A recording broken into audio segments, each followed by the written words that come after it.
Hey guys, tonight we begin with something that'll make you grateful for living in the 21st century. Why medieval people were absolutely terrified of left-handed women. One simple quirk of biology had entire villages crossing themselves and reaching for holy water faster than you could say sinister. So before you get comfortable, take a moment to like the video and subscribe, but only if you genuinely enjoy what I do here. And let me know in the comments where you're tuning in from and what time it is for you. It's always fascinating to see who's joining us from around the world. Now dim the lights, maybe turn on a fan for that soft background hum, and let's ease into tonight's journey together into a world where being left-handed could literally get you burned at the stake. Let's start with the biggest misconception about medieval attitudes toward left-handed people. Most folks assume it was just a minor superstition, like avoiding black cats or not walking under ladders. In reality, left-handedness was considered a direct highway to hell, complete with theological debates and legal consequences. Think of it like being born with a permanent "kick me" sign that only medieval people could see, except instead of getting kicked, you got accused of witchcraft. This wasn't some quaint folk belief passed down by gossipy grandmothers. It was official church doctrine, backed by centuries of biblical interpretation and scholarly debate. Left-handed women didn't just face social awkwardness. They faced genuine terror from their communities, who saw their dominant hand as proof positive that Satan had claimed them before birth. Medieval Europe wasn't exactly what you'd call a bastion of scientific enlightenment and rational thinking. Between roughly 500 and 1500 CE, most of Europe was living in what historians politely call challenging times, though absolutely bonkers might be more accurate. The Catholic Church controlled not just spiritual life, but education, law, and social norms, creating a world where everything had divine significance, especially anything that seemed unusual or different. If you thought medieval people had a live and let live attitude about personal differences, think again. They analyzed everything, from the length of your nose to the way you stirred your porridge for signs of divine favor or demonic influence. The church taught that God created humans in his image, right-handed and righteous, while anything left was literally sinister. And yes, that's where we get that word. Latin sinister meant left, while dexter meant right, giving us dexterous. For skillful women already occupied a precarious position in medieval society, considered spiritually weaker and more susceptible to demonic influence thanks to Eve's little apple incident. They couldn't own property in most places, couldn't testify in court without a male guardian, and were generally treated like expensive livestock with opinions. Adding left-handedness to this already toxic mix was like pouring gasoline on a dumpster. Fire. Medieval theologians had created an elaborate hierarchy of human worth based on adherence to divine norms, and left-handed women found themselves at the very bottom of that ladder, right next to people who put pineapple on pizza. If pizza could get you executed. Meet Agnes the Awkward, a fictional but representative left-handed woman from 13th century England, whose story illustrates just how ridiculous things could get. Agnes worked as a seamstress in a small village, and her left-handed needlework was actually superior to her right-handed competitors, which naturally made everyone suspicious. When Agnes could embroider intricate patterns faster and more beautifully than women who'd been sewing for decades, the obvious explanation wasn't talent or practice. Obviously, she'd made a deal with dark forces, but Agnes's real problem started during Mass when she instinctively crossed herself with her left hand. The priest, Father Benedict the perpetually paranoid, noticed immediately and publicly corrected. When Agnes kept forgetting and using her natural dominant hand for religious gestures, whispers began. Why would someone repeatedly dishonor God unless they were compelled by something unholy? The whispers turned to accusations when Anne's needlework began winning her customers from other seamstresses. The final straw came when Agnes absent-mindedly stirred her cooking pot counterclockwise with her left hand, which everyone knew was how witches stirred their cauldrons. Never mind that Agnes was making perfectly ordinary vegetable stew. The counterclockwise stirring was definitive proof of witchcraft. Within a week, Agnes found herself facing a church tribunal where learned men with impressive beards debated whether her left-handedness was evidence of demonic possession or merely demonic influence. The distinction mattered because possession might be curable with enough prayer and exorcism, while demonic influence suggested a willing partnership with evil thought. And if you think that's absurd, wait until you hear about the official church guidelines for identifying left-handed witches through their sleeping positions.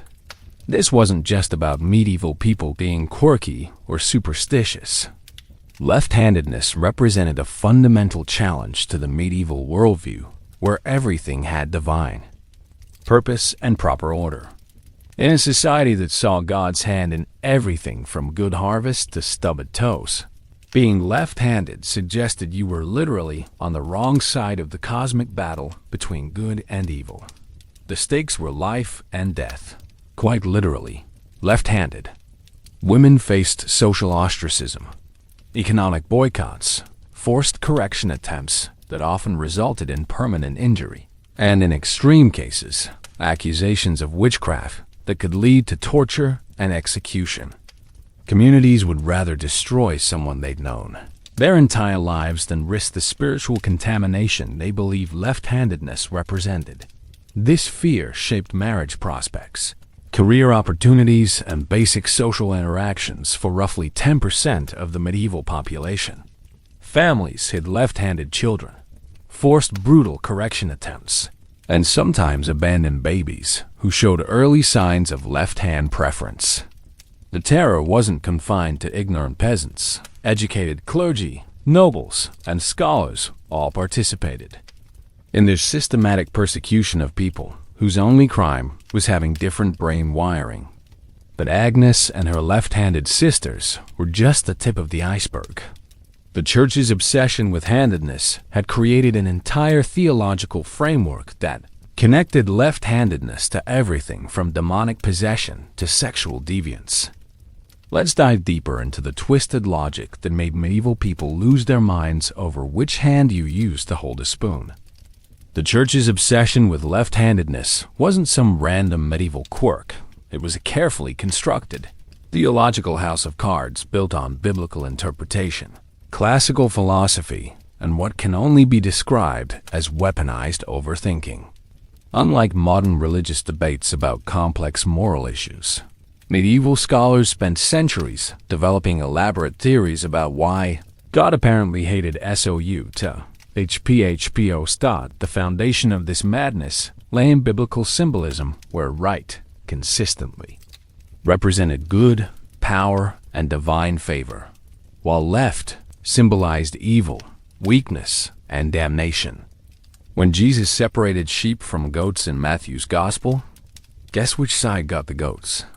That's right, the left side, straight to eternal punishment. Medieval theologians took this metaphor and ran with it like overeager graduate students.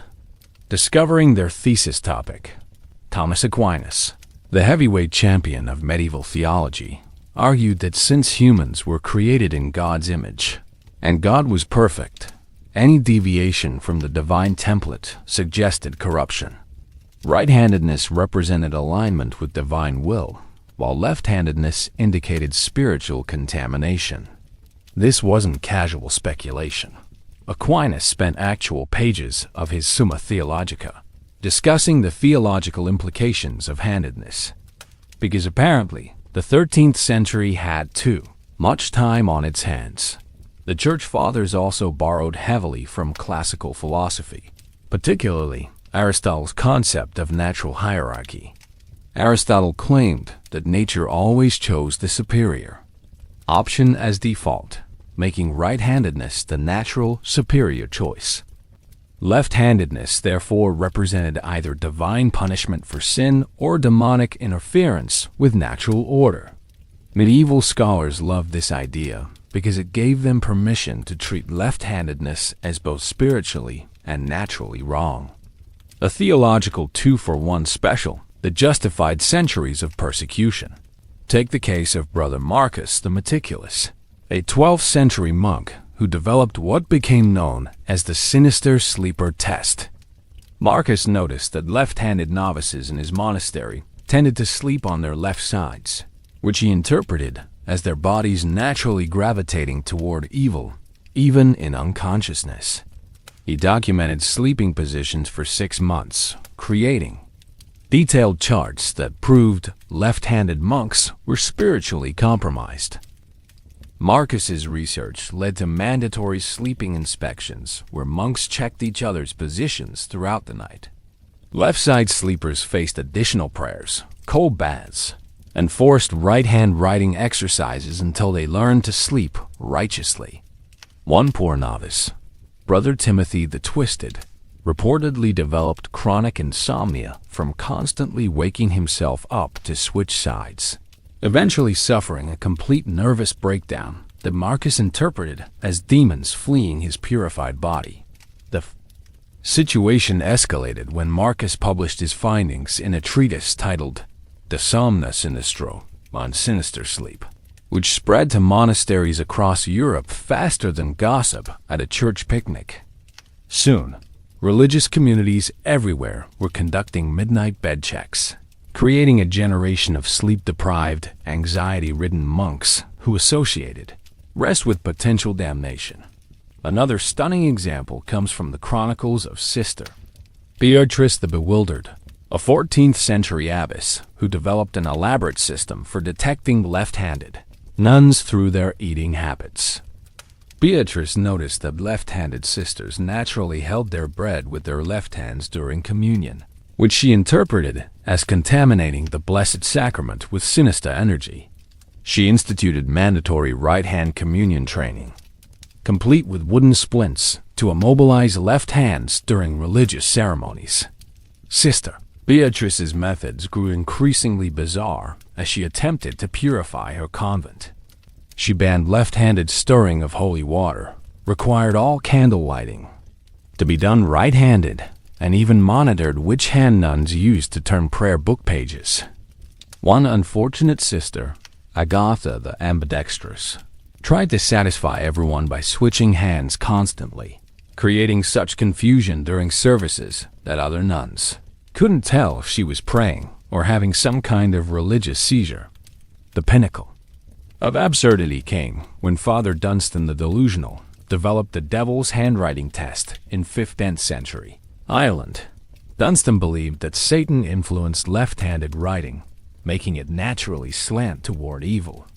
He forced suspected left-handed parishioners to write religious texts with their right hands, timing how long it took them to complete verses. Slow writers were obviously fighting demonic influence, while fast writers had clearly surrendered to Satan's assistance. Father Dunstan's tests became legendary for their complexity. He required test subjects to write while standing on one foot, reciting prayers backwards, and balancing blessed candles on their heads, because apparently demons were easily confused by multitasking. The real tragedy was that several genuinely left-handed people injured themselves permanently trying to satisfy his impossible standards, developing arthritis and nerve damage from forced right-hand writing. One merchant's daughter, Isabella the Ink-Stained, allegedly spent 3 years training herself to write right-handed after Father Dunstan declared her naturally beautiful left-handed script suspiciously elegant for mortal hands. Isabella's transformation was considered a miraculous victory over demonic influence, inspiring copycat efforts across Ireland. Parents began bringing left-handed children to Father Dunstan for correction therapy, creating a medieval conversion camp for handedness that operated with full church approval.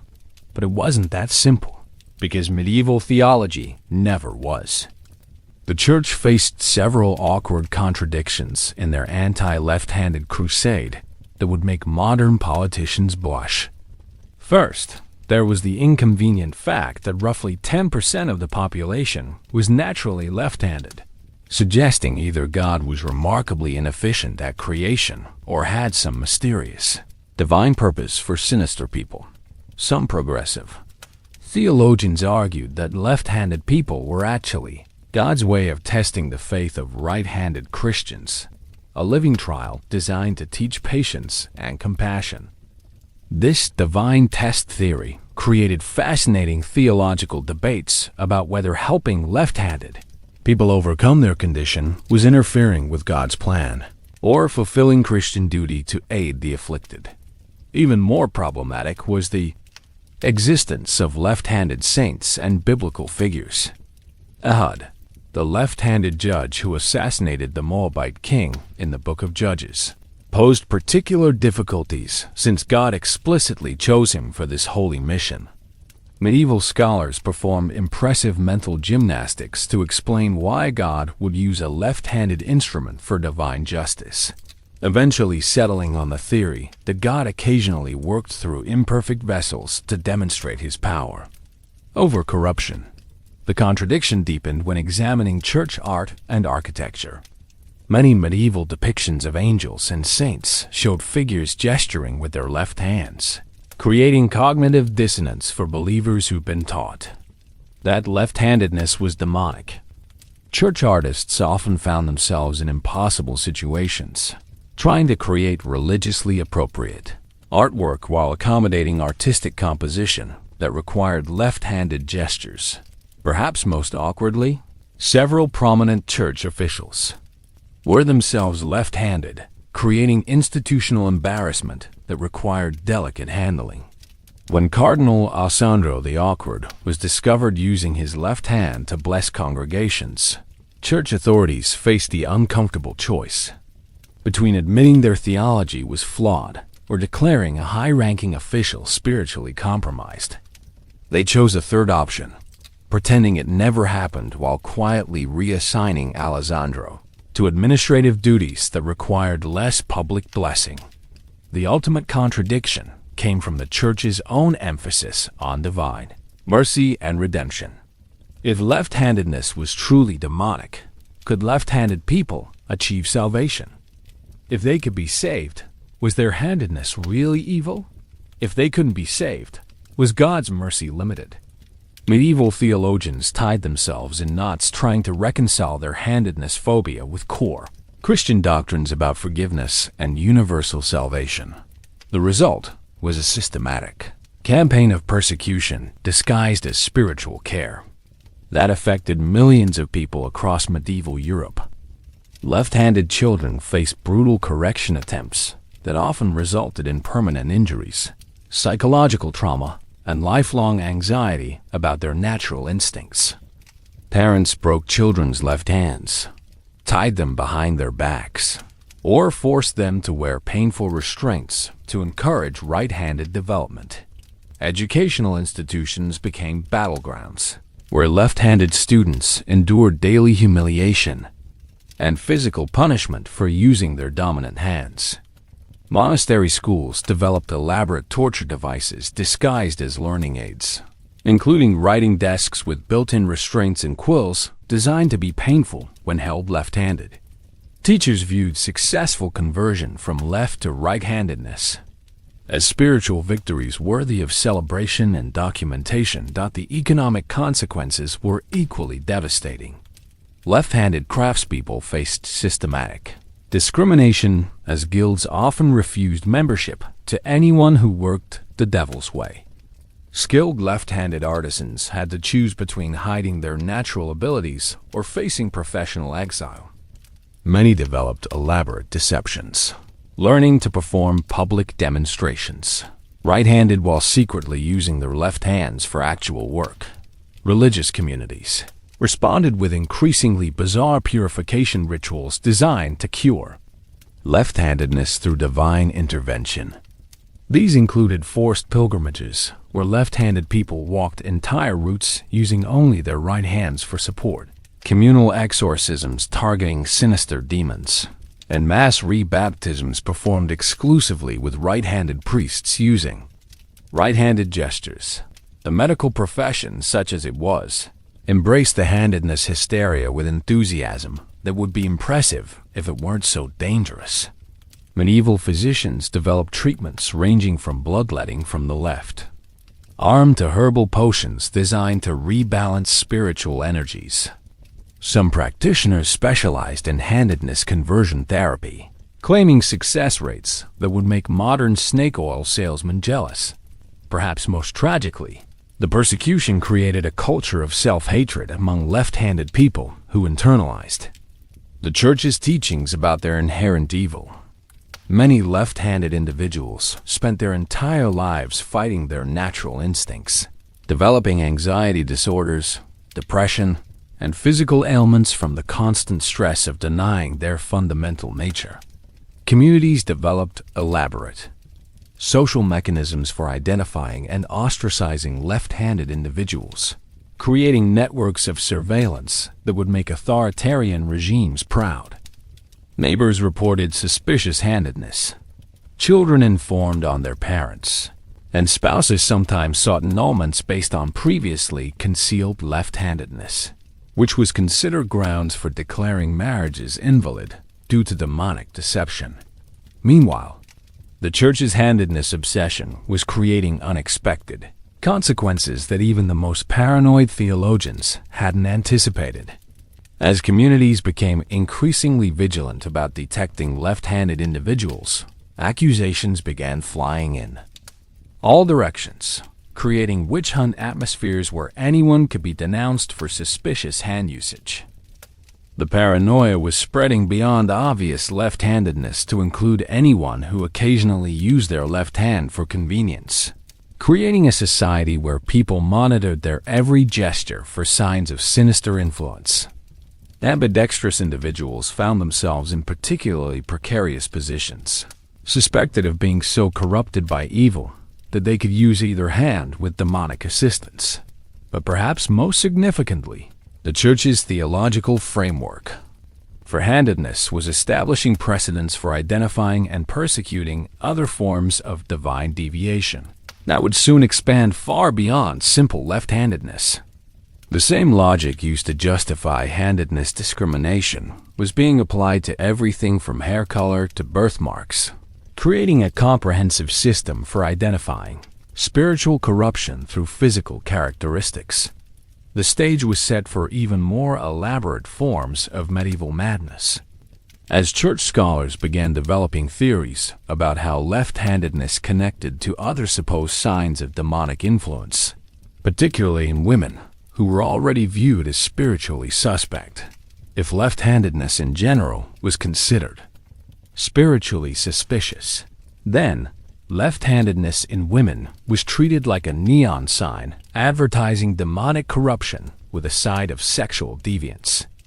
Medieval scholars, who apparently had way too much time and not nearly enough actual problems to solve, developed elaborate theories connecting left-handedness in women to everything from adultery to witchcraft to what they delicately called unnatural appetites. The logic, if we can dignify it with that term, went something like this. Women were already considered spiritually weaker than men, more susceptible to temptation, and naturally inclined towards sin, thanks to Eve's legendary fruit-eating incident. Add left-handedness to this already toxic mix, and you had what medieval theologians considered a perfect storm of spiritual corruption. Left-handed women weren't just using the wrong hand. They were broadcasting their availability for demonic partnership to anyone with eyes to see. This wasn't just about religious paranoia. It was about control. Medieval society depended on women fulfilling very specific roles: obedient daughters, submissive wives, and prolific mothers who produced legitimate heirs. Left-handed women represented chaos in this carefully ordered system because their very existence suggested they were wired differently, thought differently, and might act differently than proper Christian women should. The Church developed what can only be described as a greatest hits collection of fears about left-handed women, combining every medieval anxiety about female sexuality, independence, and power into one convenient package. They worried that left-handed women were more likely to commit adultery, practice witchcraft, reject motherhood, or, horror of horrors, enjoy physical intimacy, which was obviously proof of demonic influence because good Christian women were supposed to endure marital relations, not participate enthusiastically. Medieval medical texts, written entirely by men who had clearly never had a meaningful conversation with a woman, claimed that left-handedness in females indicated excessive heat in the blood, which made them lustful, disobedient, and prone to hysteria. The fact that these same texts were written by celibate monks who thought women's bodies were mysterious puzzles sent by Satan to confuse righteous men somehow didn't undermine their credibility in medieval academic circles. Consider the legendary case of Margot the Magnificent, a 13th century French baker's wife whose left-handed bread-kneading technique produced loaves so superior that neighboring villages sent customers to her bakery. Instead of celebrating Margot's obvious talent, the local clergy became suspicious. How could a woman, using the devil's own hand, create bread that tasted heavenly? The obvious answer was that she was literally putting the devil into her dough. Father Guillaume the Gullible launched a full investigation into Margot's baking methods, convinced that her left-handed kneading was some form of culinary witchcraft. He observed her technique for weeks, taking detailed notes about her hand movements, the direction of her stirring, and even the temperature of her ovens. When Guillaume noticed that Margot hummed while working, clearly incantations disguised as innocent songs, he had all the evidence he needed. The situation escalated when Margot's husband, Pierre the Perpetually Confused, reported that his wife showed unusual enthusiasm for their marital relations. In medieval logic, this was smoking gun evidence of demonic possession, because good Christian wives were supposed to endure intimacy as a duty, not enjoy it as a pleasure. Pierre testified that Margot sometimes initiated physical contact and appeared to find the experience pleasant, behavior so shocking that the church tribunal gasped audibly during his testimony. But Margot's case became truly legendary when she was caught red-handed, or rather left-handed, teaching her daughter to knead bread using the same sinister technique.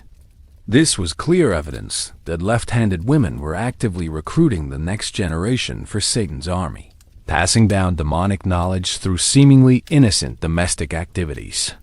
The church declared Margot a public menace and ordered her to either learn right-handed baking or face charges of corrupting Christian youth.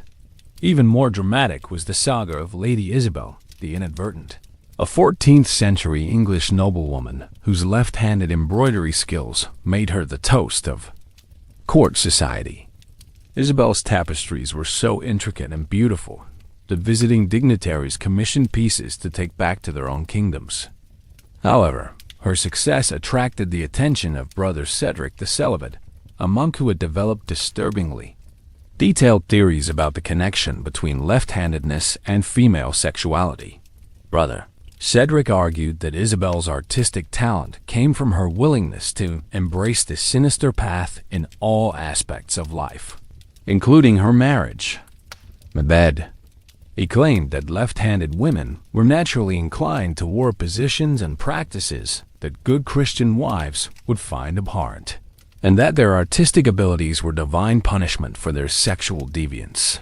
Cedric's theories gained traction when several court ladies reported that Isabel seemed unusually happy in her marriage, which was obviously unnatural and therefore suspect. The scandal reached its peak when Isabel was observed using her left hand to caress her husband's face during a public ceremony. This public display of affection using the sinister hand was interpreted as either a demonic blessing or a curse, depending on which theologian you asked. The court was divided between those who found Isabel's behavior romantic and those who founded evidence of supernatural corruption. Perhaps most absurdly, the case of Sister Agatha, the accidentally arousing, illustrates how far this paranoia could go. Agatha was a 5th century nun whose left-handed calligraphy was so beautiful that it was said to inspire religious ecstasy in those who read her illuminated manuscripts. When several monks reported feeling stirred by her biblical transcriptions, church authorities faced a theological crisis. How could left-handed work produce religious feelings? The solution they devised was typically medieval in its complexity. They decided that Agatha's left-handed writing was so corrupted by sinister influence that it actually inverted the spiritual meaning of religious texts, turning holy words into demonic incantations that aroused lustful thoughts in righteous men. This explained why monks felt physically affected by her work. They weren't experiencing religious ecstasy, but demonic temptation disguised as spiritual enlightenment. Sister Agatha was forbidden from writing anything longer than grocery lists. Her existing manuscripts were locked away as dangerous artifacts, and she spent the rest of her life in a state of confused celibacy, wondering how her beautiful religious art had become evidence of her spiritual corruption. The monks who had reported feeling stirred by her work were quietly reassigned to remote monasteries, where they couldn't contaminate other religious men with their experiences of Agatha's allegedly demonic calligraphy. This wasn't isolated medieval madness. It was part of a systematic pattern of using left-handedness as a convenient excuse to control women who didn't fit traditional expectations. Any woman who showed intelligence, independence, creativity, or sexuality could find herself accused of sinister influence, with her left-handedness serving as ready-made evidence of her corruption. The pattern becomes clear when examining hundreds of cases across medieval Europe. Left-handed women who were successful in business, skilled in crafts, happy in marriage, or intellectually curious were disproportionately likely to face accusations of demonic influence. The church had created a perfect system for explaining away any woman who threatened traditional gender roles. Obviously, she was corrupted by sinister forces. Medieval legal records show that left-handed women were more likely to be accused of adultery, even when evidence was lacking, because their handedness was considered proof of excessive sexual appetite.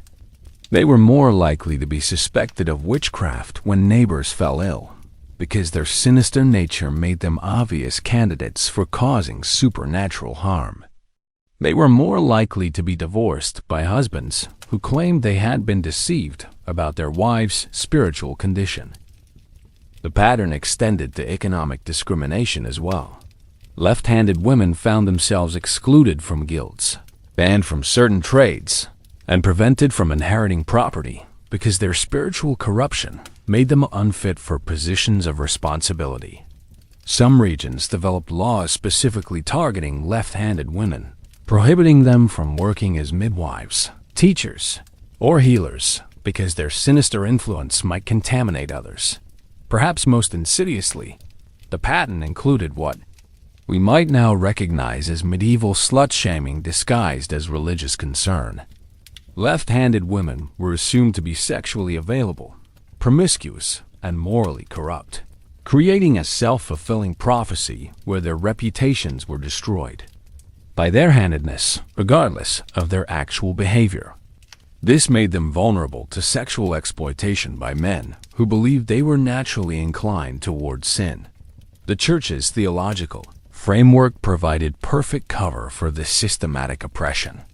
Any complaint from left-handed women about their treatment could be dismissed as evidence of their sinister nature. After all, why would righteous women object to being corrected for their spiritual failings? The system was designed to be unfalsifiable. Resistance proved guilt, compliance proved successful correction, and any middle ground was interpreted as evidence of ongoing demonic struggle.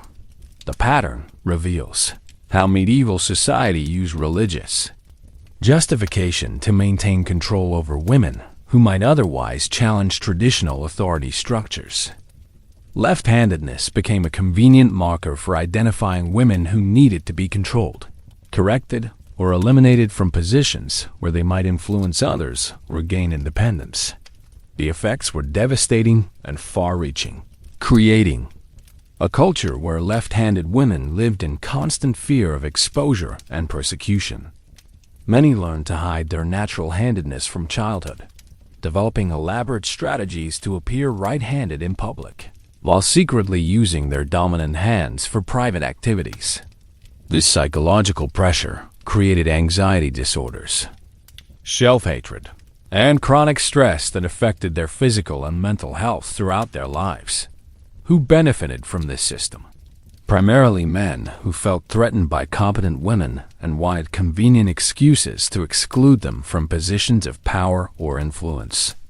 Right-handed women also sometimes benefited by using accusations of sinister influence to eliminate competition in business, marriage, or social standing.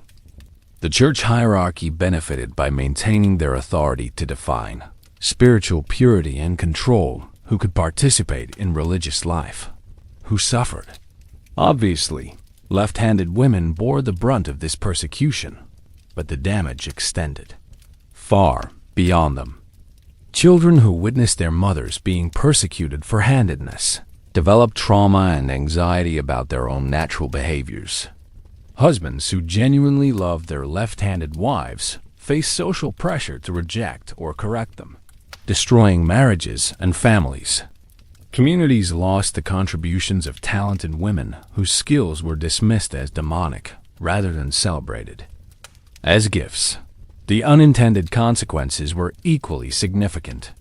By creating paranoia about left-handedness, the church inadvertently encouraged accusation and suspicion that poisoned community relationships. Neighbors spied on each other, children informed on their parents, and friends betrayed each other over suspected handedness. This atmosphere of mutual surveillance created the perfect conditions for other forms of persecution to flourish. The economic impact was substantial as well. By excluding left-handed women from various trades and professions, medieval society lost access to roughly 5% of its potential female workforce, a significant economic sacrifice for the sake of theological purity. Some industries, particularly those requiring fine motor skills where left-handed workers might have advantages, suffered from this artificial limitation of their labor pool. Perhaps most tragically, the persecution of left-handed women established precedents and methods that would later be applied to other groups deemed spiritually suspicious. The same logic, legal frameworks, and social mechanisms used against left-handed women were easily adapted for persecuting Jews, Muslims, heretics, and anyone else who challenged medieval Christian orthodoxy. The system also created a feedback loop where persecution justified itself. When left-handed women were excluded from normal social participation, they often formed their own communities and support networks, which were then interpreted as evidence of their conspiratorial nature and demonic allegiance. Their attempts to survive persecution were used as proof that persecution was necessary. Yet even as communities across Europe were developing increasingly sophisticated methods for detecting and persecuting left-handed women, a new crisis was emerging that would make the handedness hysteria look like a warm-up act. The same theological framework that justified persecution of left-handed women was being applied to other physical characteristics and behaviors, creating a comprehensive system for identifying spiritual corruption through bodily signs. The paranoia was spreading beyond handedness to include birthmarks, eye color, hair texture, and even the way people walked or talked. Medieval scholars were developing what they called demonological identification charts that cataloged every possible physical sign of supernatural influence, creating a world where anyone could be accused of spiritual corruption based on their appearance or behavior. But the real catalyst for escalation came when accusations of left-handed witchcraft began intersecting with political conflicts, economic disputes, and personal vendettas.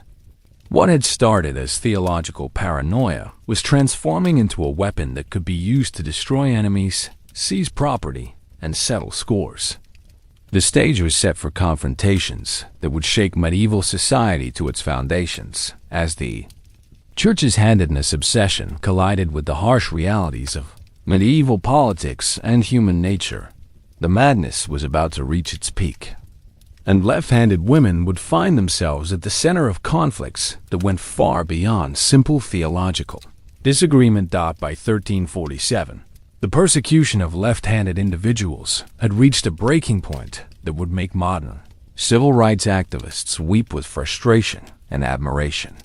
The same year that the Black Death was preparing to devastate Europe, a different kind of plague was spreading through medieval communities: mass hysteria about left-handed witchcraft that had grown from theological paranoia into full-blown social madness. The crisis centered around the prosperous trading town of Sinistern. Yes, that was actually its name, because medieval people had zero irony appreciation in what is now northern France.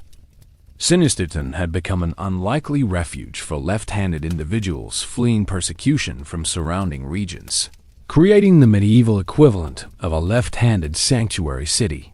By 1347, roughly 15% of Sinistern's population was left-handed, a demographic concentration that neighboring communities found deeply threatening.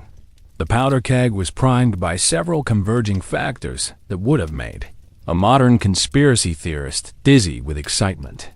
First, Sinisterton's unusual prosperity was making other towns jealous. Their superior craftsmanship, innovative farming techniques, and successful trade relationships were obviously the result of demonic assistance rather than, having a diverse population with different perspectives and skills. Second, several prominent church officials had recently published treatises declaring left-handed communities a direct threat to Christian civilization, essentially issuing a theological declaration of war. The immediate catalyst came when Brother Maximus the Maniacal, a traveling inquisitor with serious anger management issues and an apparent obsession with handedness, arrived in the region with papal authority to investigate reports of sinister congregations corrupting the faithful. Brother Maximus had already gained notoriety for his creative interrogation techniques and his theory that left-handed people could contaminate right-handed individuals through prolonged contact. Basically, he believed left-handedness was contagious. The tension reached critical mass when news arrived that several surrounding towns were forming what they called the Righteous Alliance, a military coalition dedicated to cleansing the region of left-handed influence. The alliance had the backing of local nobles who saw an opportunity to seize Sinisterton's wealth under the guise of religious purification, because nothing says holy war like a convenient profit motive disguised as spiritual concern. The confrontation that would become known as the Great Left-Handed Uprising began on October 13, 1347, when Brother Maximus arrived in Sinisterton's main square with a wagon full of what he called purification equipment. Basically, torture devices designed to force left-handed people to use their right hands until they achieve spiritual conversion or permanent disability, whichever came first. Maximus had planned a public demonstration of his correction techniques, starting with a left-handed baker named Guillaume, the gritty who had been denounced by a competitor for making suspiciously delicious pastries. The entire town was ordered to attend what Maximus called an educational exhibition of demonic extraction, which sounds like the world's worst medieval TED Talk. But Guillaume had other plans. As Maximus began strapping him into a contraption designed to force right-handed bread kneading, Guillaume looked directly at the crowd and declared, "If using my left hand makes me evil, then I choose evil over your righteousness." The crowd gasped, partly in shock, partly in admiration for Guillaume's spectacular commitment to defiance in the face of certain torture. What happened next depends on which account you read, but most sources agree that Guillaume's wife, Marie the militant rushed forward and struck Brother Maximus with a rolling pin, wielded, naturally, in her left hand. This sparked what can only be described as medieval pandemonium as left-handed townspeople and their right-handed supporters clashed with Maximus's entourage in the town square. The battle was surreal, even by medieval standards. Left-handed fighters used their natural advantages in combat. Most right-handed opponents were unprepared for attacks coming from unexpected angles, creating confusion and tactical advantages that medieval military manuals had never addressed. One witness described seeing a left-handed swordsman fighting 3 right-handed opponents simultaneously, his reverse stance creating openings that his enemies couldn't anticipate. Brother Maximus, meanwhile, was shouting religious incantations while trying to escape Marie's rolling pin assault, declaring that the very air around Sinisterton was corrupted by sinister energy. He attempted to perform an exorcism on the entire town square, but his Latin prayers were repeatedly interrupted by left-handed citizens pelting him with vegetables, also thrown left-handed because apparently even their produce protests were spiritually suspicious. The situation escalated when news of the uprising reached the surrounding towns. The Righteous Alliance, convinced that demonic forces had seized control of Sinisterton, mobilized their forces for what they called a crusade of correction. Within days, armed right-handed zealots were marching toward the town, carrying banners depicting crossed-out left hands and chanting prayers for the destruction of sinister influence. But Sinisterton wasn't defenseless. The town's left-handed community had been preparing for this moment, developing defensive strategies that took advantage of their opponents' assumptions and prejudices. They created fake surrender scenarios where apparently defeated left-handed fighters would suddenly switch their weapons to their dominant hands, catching enemies off guard with renewed attacks from unexpected directions. The climactic battle occurred on October 20th, when the Righteous Alliance surrounded Sinisterton with roughly 800 fighters facing the town's 300 defenders. The Alliance expected easy victory against a community they believed was weakened by spiritual corruption, but they hadn't anticipated fighting opponents whose very brain wiring gave them tactical advantages in hand-to-hand combat. The siege became legendary for its chaos and contradictions. Alliance soldiers found themselves confused by opponents who didn't fight correctly, creating tactical situations their training had never addressed. Left-handed archers shooting from unexpected positions, left-handed swordsmen attacking from reverse stances, and left-handed siege defenders operating equipment in ways that confounded their attackers. The battle's turning point came when Marie, the militant, who had become the unofficial leader of Sinisterton's defense, challenged Brother Maximus to single combat. She proposed that if God truly favored right-handedness, then surely a righteous right-handed monk could defeat a sinister left-handed baker's wife in fair combat. Maximus, trapped by his own theological arguments and public pressure from his followers, reluctantly accepted. The duel was witnessed by both armies and became the stuff of medieval legend. Marie, wielding a sword in her left hand and a shield in her right, faced Maximus, who fought with traditional right-handed technique. The combat lasted nearly an hour, with Marie's unconventional style consistently surprising Maximus and preventing him from gaining advantage. The end came when Maximus, exhausted and frustrated by his inability to defeat a woman he considered spiritually inferior, made a desperate overhead attack that Marie deflected with her shield while simultaneously striking him with her left-handed sword thrust. As Maximus fell, wounded but not fatally, Marie stood over him and declared, "If God opposes left-handedness, why did he give me the strength to defeat his supposed champion?" The theological implications of a left-handed woman defeating a right-handed monk in combat, witnessed by hundreds of people, sent shockwaves through both armies, creating a crisis of faith that medieval chroniclers struggled to explain. The response was immediate and contradictory. creating theological chaos that rippled across medieval Europe faster than gossip in a convent. The Righteous Alliance, faced with the impossible-to-ignore evidence of a left-handed woman defeating their holy champion, experienced what can only be described as a collective nervous breakdown. Some alliance members interpreted Marie's victory as proof that God was testing their faith through seemingly impossible circumstances. Clearly, they needed to fight harder against sinister influence rather than accept defeat. Others began questioning whether their understanding of divine will might be flawed, wondering if a truly evil person could have divine assistance in combat.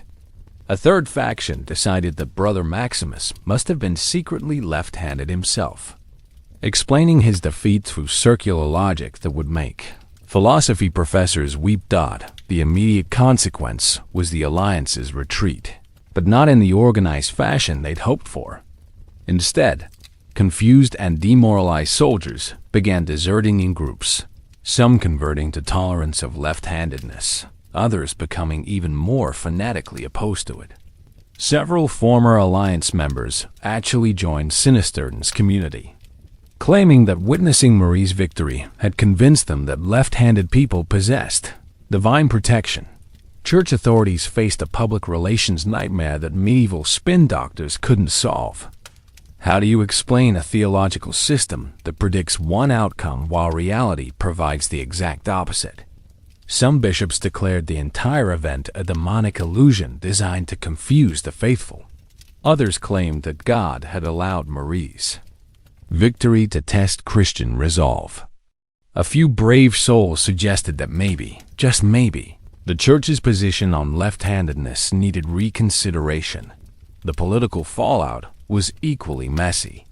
Local nobles who had supported the Alliance found themselves backing a losing cause that made them look both militarily incompetent and theologically confused. Several switched sides, suddenly discovering tolerance for left-handed subjects whose taxes contributed to their coffers.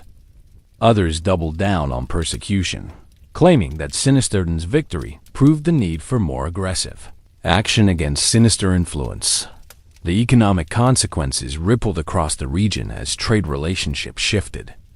Towns that had boycotted Sinisterden's superior goods found themselves at competitive disadvantages, while communities that embraced left-handed craftsmanship gained access to innovations and techniques that improved their prosperity. The correlation between tolerance and economic success created uncomfortable questions about divine favor that medieval economists couldn't answer. Most ironically, Brother Maximus became an unlikely celebrity, traveling from town to town telling increasingly elaborate stories about his defeat that somehow proved his theories correct. He claimed that Marie had used demonic assistance, supernatural weapons, or even that she was actually a demon in disguise. His lectures drew crowds of people who came primarily to mock his explanations, creating the medieval equivalent of a traveling comedy show featuring a man who didn't realize he was the joke. Thought this confrontation wasn't just about medieval people being silly about handedness. It revealed fundamental cracks in the entire system of religious authority that governed medieval life. When observable reality contradicted official church doctrine, which should people believe, their eyes or their priests? The Sinisterden incident demonstrated how quickly theological paranoia could escalate into violent conflict, but also how quickly that same paranoia could collapse when confronted with undeniable contradictory evidence. Medieval people weren't stupid. They could recognize when religious theory failed to match practical reality, even if they struggled to reconcile that recognition with their faith. The event also exposed the economic and political motivations behind religious persecution. Many of the nobles and merchants who supported the Righteous Alliance were more interested in Sinisterden's wealth than its spiritual purity, using theological justification to disguise conquest and economic competition as holy war. Perhaps most significantly, the Great Left-Handed Uprising established precedents for questioning religious authority that would influence later reform movements.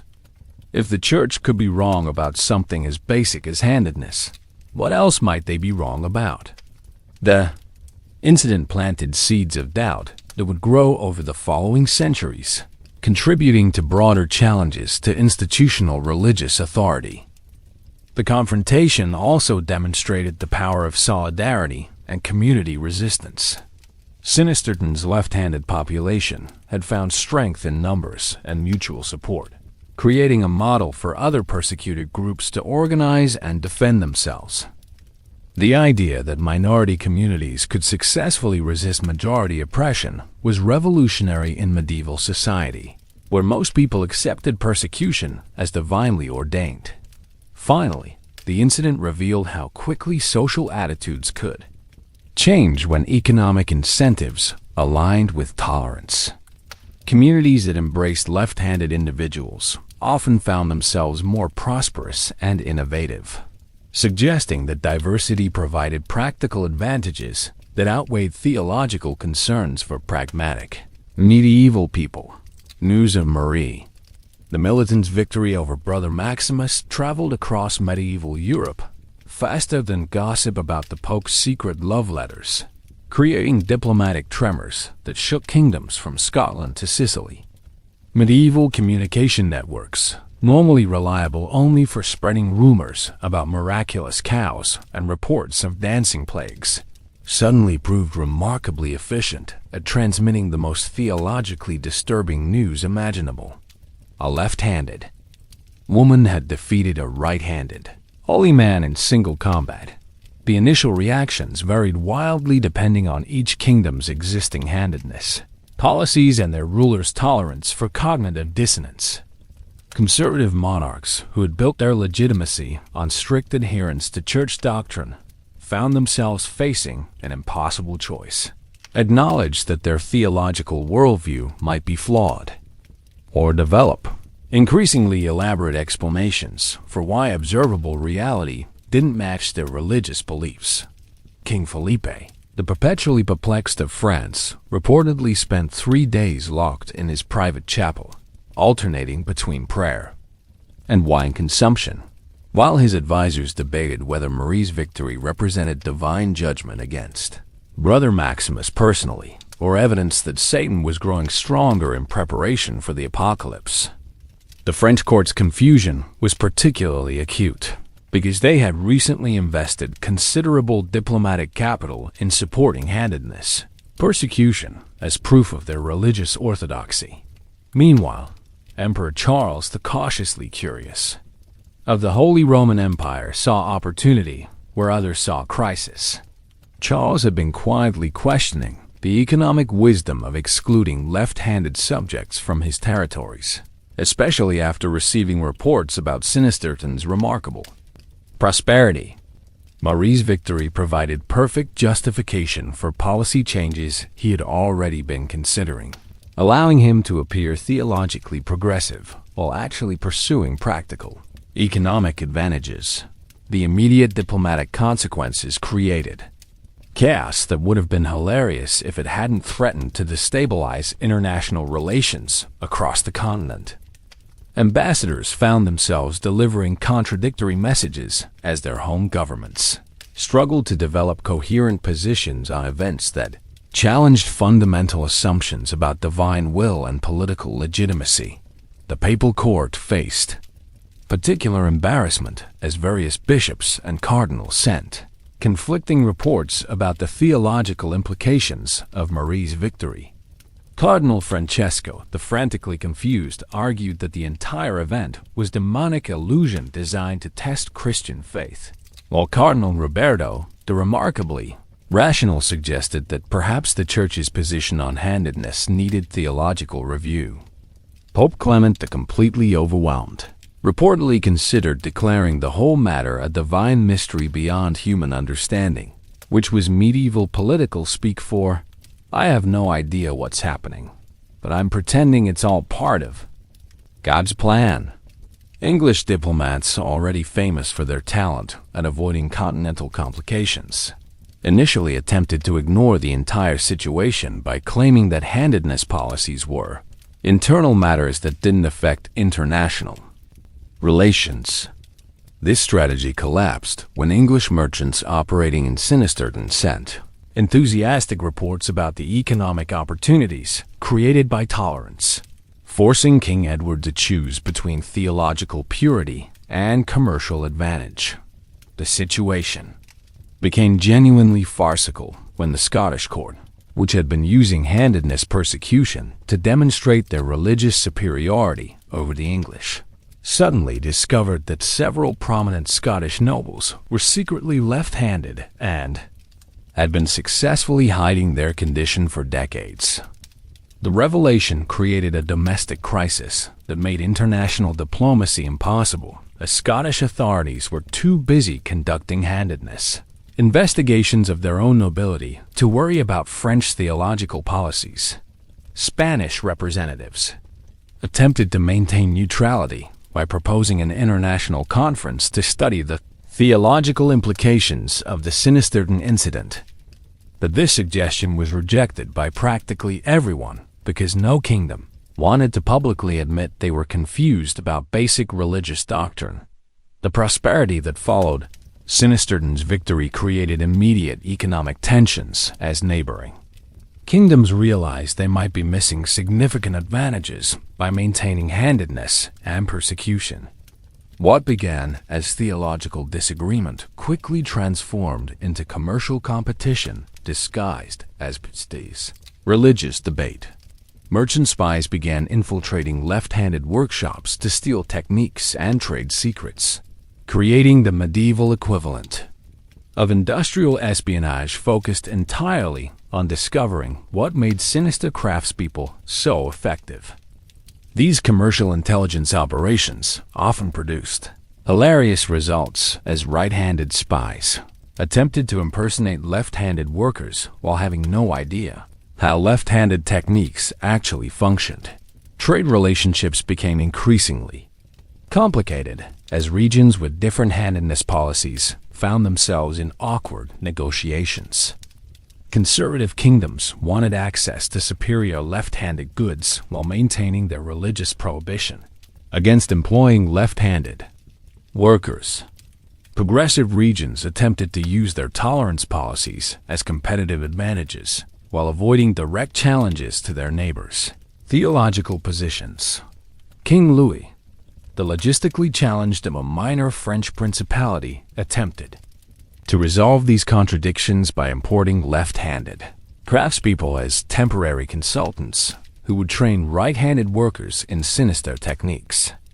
This experiment failed spectacularly when the consultants proved unable to teach methods that depended on completely different brain wiring, creating workshops full of confused right-handed artisans, attempting to work backwards while their left-handed instructors tried to explain concepts that couldn't be translated across handedness differences.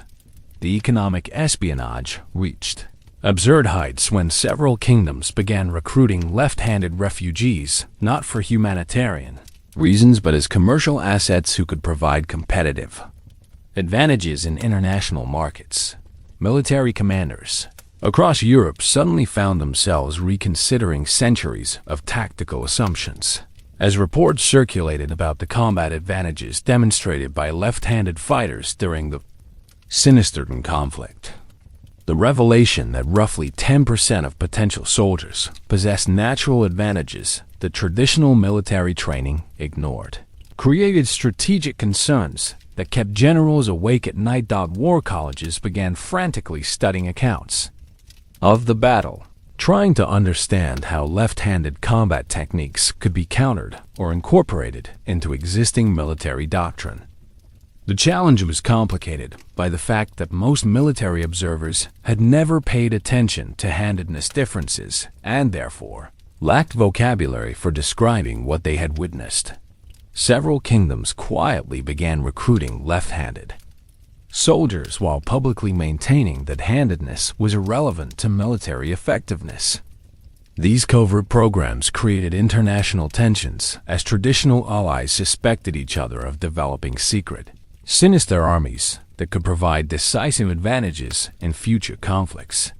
The paranoia reached peak absurdity when intelligence. Reports suggested that some kingdoms were training right-handed soldiers to fight left-handed, creating armies of artificially ambidextrous warriors who were supposedly twice as effective as normal fighters. These reports were largely false, but they contributed to an arms race focused on handedness that diverted resources from more practical military improvements while generating diplomatic suspicion between nations that had previously enjoyed peaceful relationships. As confusion mounted and diplomatic relations deteriorated, several church leaders proposed convening an international theological conference to definitively resolve the handedness question and restore doctrinal unity across Christendom. The proposed Council of Sinister Concerns would have brought together the finest theological minds in Europe to study Marie's victory and determine its implications for Christian doctrine. The summit planning process revealed just how deeply the handedness issue had divided religious authorities. Conservative bishops demanded that any council begin with condemnation of tolerance as heretical deviation from traditional teaching, while progressive clergy insisted that new evidence required open-minded theological investigation.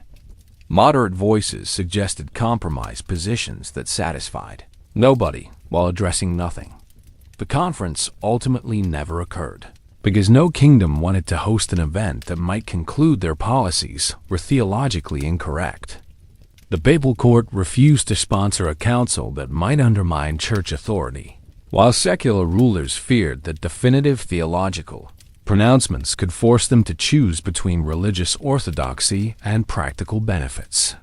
Instead, the international community settled into an awkward pattern of diplomatic avoidance where everyone pretended the handedness issue didn't affect international relations while secretly adapting their policies based on practical considerations rather than theological principles. This arrangement satisfied nobody, but allowed everyone to avoid admitting they were confused about fundamental religious questions that had supposedly been settled for centuries, setting the stage for the remarkable developments that would follow. As individual communities began making their own decisions about tolerance, regardless of official international positions, around the dramatic events of Sinisterton, a cast of characters emerged that reads like a medieval sitcom written by someone with a very dark sense of humor and an advanced degree in historical irony. These weren't just background players. They were the people whose individual stories wove together to create the larger tapestry of handedness hysteria that gripped medieval Europe. Sir Roderick, the reluctantly reformed, was a former alliance commander who experienced what can only be described as a religious conversion in reverse. After witnessing Marie's victory over Brother Maximus, Sir Roderick became convinced that he had spent his entire military career fighting on the wrong side of divine will. This created an existential crisis that led him to abandon his lands, fortune, and right-handed wife to join a traveling troupe of left-handed minstrels. Sir Roderick's transformation was spectacular in its completeness. He taught himself to fight left-handed, right-left-handed, and even eat left-handed, though his natural right-handedness made these efforts hilariously awkward. His attempts to convert to left-handedness created a theological puzzle that stumped church scholars. Could right-handed people choose to become sinister? Was voluntary adoption of left-handedness more or less evil than natural left-handedness? Sir Roderick's case became a traveling theological debate that followed him from town to town. Lady Penelope, the profoundly confused, represented the opposite extreme, a naturally left-handed noblewoman who had spent 30 years successfully hiding her handedness through elaborate deceptions and strategic right-handed performances. When the Sinisterton uprising gave left-handed people a moment of social acceptability, Lady Penelope faced the terrifying prospect of revealing her true nature after decades of careful concealment. Her attempts to come out as left-handed created Comedy gold that medieval court chroniclers documented with obvious relish.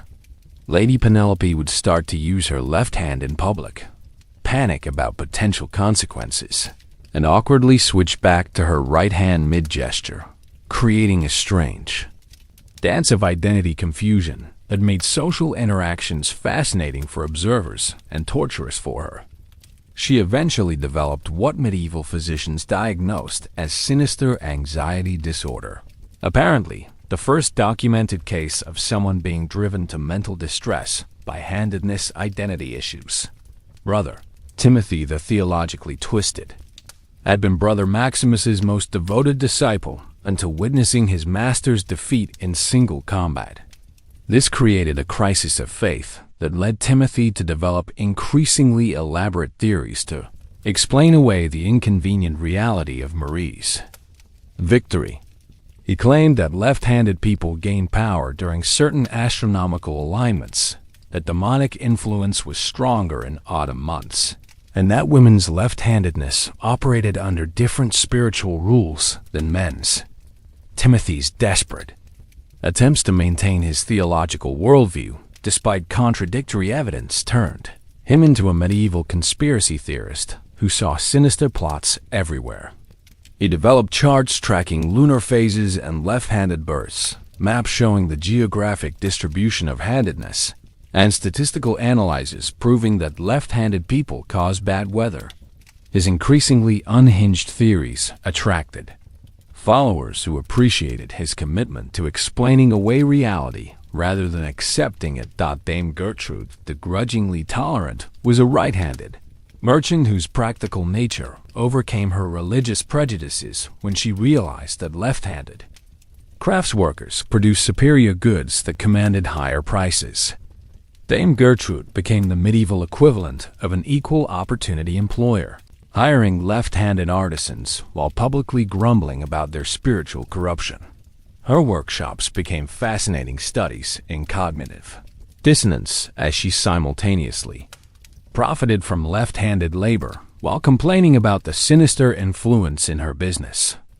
Dame Gertrude would bless herself before entering her workshop, mutter prayers while examining left-handed craftsmanship, and count her profits while declaring that God worked in mysterious ways. Her success attracted imitators who discovered that theological purity was expensive while tolerance was profitable. Father Benedict the Bewildered was a parish priest caught between his theological training and the practical evidence of his own observations. When several left-handed parishioners in his congregation turned out to be his most devout, charitable, and morally upright members, Father Benedict faced an uncomfortable choice between doctrine and reality. His solution was to develop what he called qualified sinister theory, the idea that God occasionally blessed left-handed individuals with righteousness to test the faith of right-handed believers. This allowed him to maintain his theological framework while acknowledging that some left-handed people seemed genuinely holy, creating a compromise position that satisfied nobody, but made Father Benedict feel better about the contradictions. In his worldview, these weren't isolated incidents floating independently through medieval society. They were connected by webs of relationships, coincidences, and consequences that show how the handedness hysteria created ripple effects throughout all levels of society. The connections between these characters reveal how medieval communities were small enough that individual actions could influence entire regions. Sir Roderick's conversion to left-handedness affected his wife, Lady Margaret the Mortified, who found herself married to a man who had deliberately chosen what she considered spiritual corruption. Lady Margaret's attempts to have her marriage annulled on grounds of voluntary sinister adoption created legal precedents that confused church courts for decades. Could someone choose to become evil? If so, did that void previous marriage contracts? Lady Margaret's case became a cause célèbre among right-handed women who feared their husbands might be infected by tolerance. But Lady Margaret's legal struggles connected her to Lady Penelope, the profoundly confused, who had been secretly funding legal challenges to handedness-based marriage annulments through intermediaries. Lady Penelope feared that successful precedents for dissolving marriages based on left-handedness might eventually threaten her own carefully concealed situation. The two women never met directly, but their legal battles created a shadow network of correspondence between their advocates that influenced handedness law across multiple kingdoms. Dame Gertrude's profitable tolerance attracted the attention of brother Timothy, the theologically twisted, who saw her success as evidence of demonic economic manipulation. Timothy began conducting surveillance of Gertrude's workshops, documenting productivity levels, profit margins, and worker satisfaction to prove that left-handed labor was unnaturally effective. His investigations inadvertently created the medieval world's first workplace efficiency studies, though his conclusions blamed supernatural forces rather than recognizing the advantages of diversity. Timothy's research brought him into contact with Father Benedict the Bewildered, who was struggling with similar observations about left-handed parishioners. The two clerics began corresponding about their theological dilemmas, creating a support network for religious authorities who were questioning official church doctrine. Their letters, which survived in monastery archives, reveal the extent to which practical experience was undermining theoretical prejudice among working clergy. The network of connections expanded when Sir Roderick's traveling minstrel troupe began performing at towns where Dame Gertrude conducted business. Roderick's theatrical presentations of left-handed pride attracted customers to Gertrude's workshops, creating an unexpected partnership between a former military commander and a pragmatic businesswoman. Their collaboration demonstrated how shared interests could overcome class differences and political divisions. Perhaps most fascinatingly, these interconnections created a feedback loop that amplified both tolerance and resistance to left-handedness. As news of successful left-handed communities spread through the network, more people became willing to reveal their hidden-handedness or support left-handed neighbors. But the same networks that spread tolerance also alerted opponents who organized counter-movements to suppress what they saw as growing sinister influence. The connections even extended to international relations as foreign merchants and diplomats became aware of the handedness conflicts through their business dealings with Dame Gertrude and encounters with Sir Roderick's performances. Several neighboring kingdoms began developing their own policies toward left-handed subjects based on reports of events in Sinisterton and surrounding regions. Most ironically, the network of handedness-related relationships created social bonds that transcended the original religious divisions. Former enemies found themselves working together against common opponents, while former allies discovered irreconcilable differences about tolerance. Lady Margaret and Lady Penelope, who should have been natural allies as noble right-handed women, became bitter opponents through their legal battles, while Dame Gertrude and Sir Roderick, who had nothing in common socially, became business partners through their shared pragmatic acceptance of left-handedness. The interconnected stories reveal how medieval society's apparent religious unity masked complex webs of individual relationships, economic interests, and personal loyalties that could override official doctrine when circumstances demanded practical solutions. The handedness hysteria exposed these underlying networks by forcing people to choose between theological purity and practical benefits, creating alliances and enmities that redrew social boundaries across traditional class and religious lines. To understand how these individual stories fit into the broader medieval world, you have to understand just how completely religious doctrine shaped daily life in ways that modern people can barely comprehend. Medieval Europeans didn't have the luxury of separating religious beliefs from practical decisions. Church teaching influenced everything from which hand you used to stir soup to which side of the bed you slept on. Daily life in medieval Europe was a constant performance of religious correctness, where every gesture carried spiritual significance. People crossed themselves dozens of times per day, and using the wrong hand could be interpreted as blasphemy. They blessed their food, their tools, their livestock, and their clothing with specific hand gestures that had to be performed correctly to ensure divine protection. Left-handed people had to constantly monitor their natural impulses to avoid accidentally revealing their spiritual corruption. The social structure of medieval society made handedness persecution particularly devastating because it cut across all other categories of identity. Unlike persecution based on religion, ethnicity, or social class, handedness discrimination affected people in every community, every family, and every social level. A noble could give birth to a left-handed child. A priest could discover left-handed tendencies in himself. And a merchant could find that his most profitable workers were spiritually suspect. Medieval beliefs about the human body treated physical characteristics as direct reflections of spiritual condition. Scars, birthmarks, unusual hair color, and handedness were all interpreted as signs of divine favor or punishment.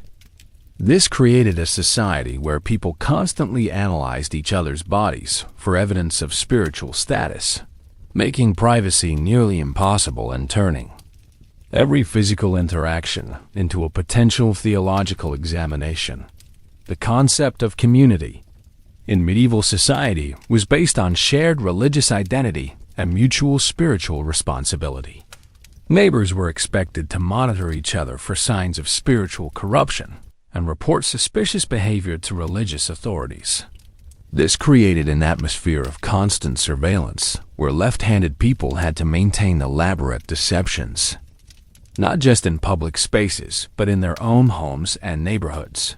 Perhaps most importantly, medieval people believed that tolerating spiritual corruption in their communities would bring divine punishment on everyone.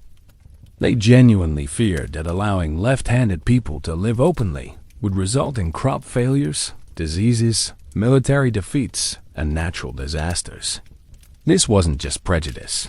It was terror that their eternal souls and earthly survival depended on maintaining religious purity. The economic system of medieval Europe was also deeply intertwined with religious identity. Guild memberships, trade relationships, and employment opportunities all depended on spiritual respectability. Left-handed people weren't just facing social discrimination. They were facing systematic, economic exclusion that could reduce them to poverty regardless of their skills or work ethic. Perhaps most delicious was the fundamental contradiction that medieval society spent centuries persecuting people for a trait that was both unchangeable and often advantageous. Left-handed individuals frequently excelled at activities requiring fine motor skills, spatial reasoning, and creative problem-solving. Exactly the kinds of abilities that medieval communities needed but were afraid to acknowledge. The economic irony was particularly striking. Towns that overcame their handedness prejudice often discovered competitive advantages in craftsmanship, innovation, and trade that made them more prosperous than their more spiritually pure neighbors. Dame Gertrude's success wasn't an accident. Diverse workforces genuinely performed better than homogeneous ones. But medieval theology prevented most communities from recognizing this advantage. The theological contradictions were equally absurd.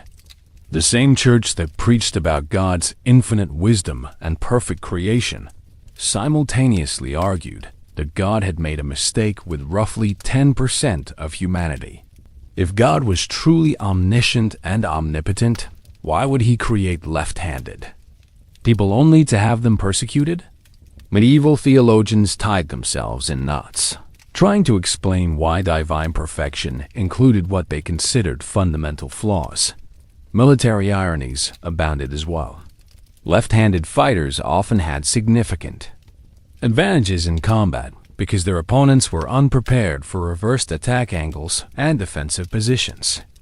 Armies that excluded left-handed soldiers were literally weakening themselves in the name of spiritual purity, giving up tactical advantages that could determine victory or defeat in battle. The social contradictions created situations where families were torn apart by handedness while strangers bonded over shared persecution. Parents rejected children for unchangeable characteristics while embracing neighbors who chose to show tolerance.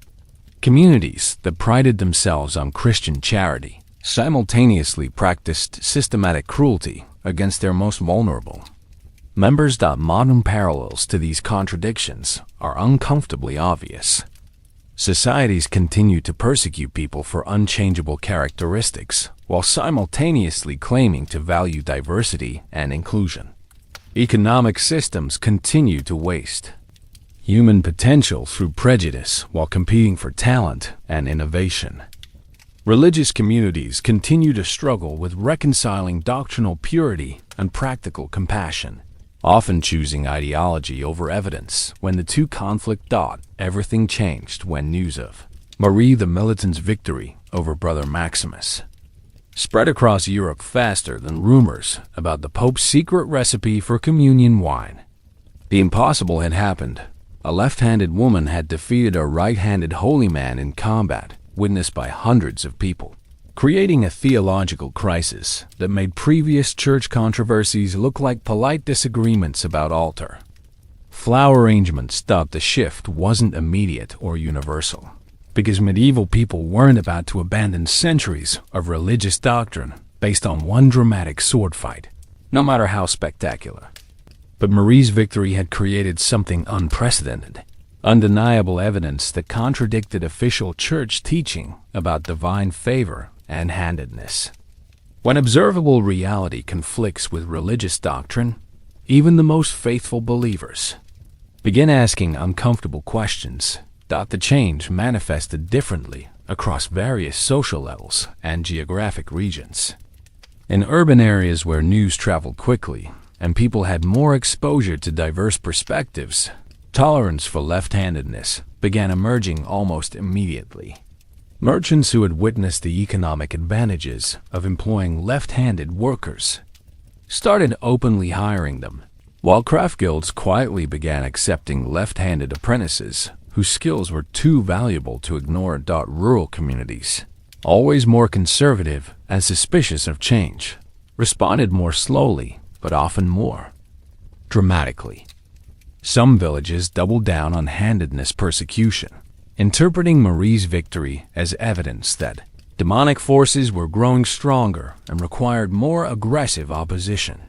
Others experienced sudden conversions to tolerance when local left-handed individuals revealed themselves and demonstrated that they were ordinary community members rather than supernatural threats.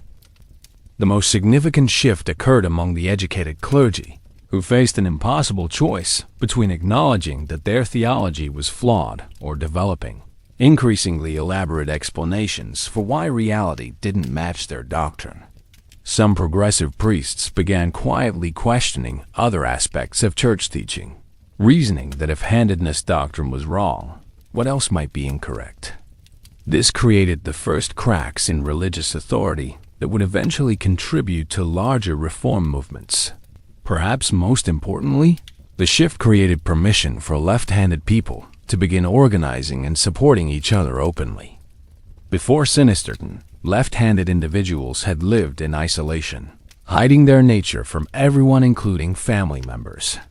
After Marie's victory, they began forming networks, sharing survival strategies, and providing mutual protection against persecution. This collective action transformed what had been individual suffering into community resistance. The change also affected international relations, as foreign kingdoms began reconsidering their own handedness policies. Diplomatic reports described Sinisterton's prosperity and military effectiveness, suggesting that tolerating left-handed subjects might provide strategic advantages. Several neighboring rulers quietly began protecting left-handed individuals in their territories. though they avoided publicizing these policy changes to prevent theological conflicts with the Church. The economic implications of the shift were equally significant.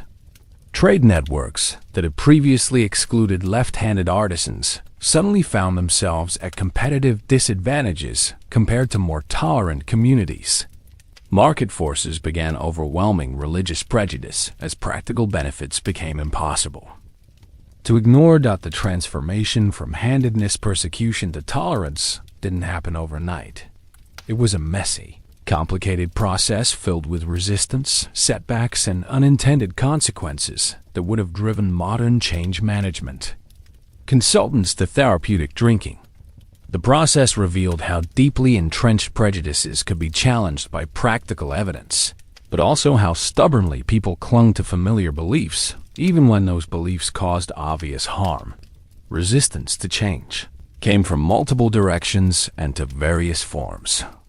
Conservative church officials launched what they called the Doctrinal Purity Campaign, publishing treatises that explained Marie's victory through increasingly creative theological gymnastics.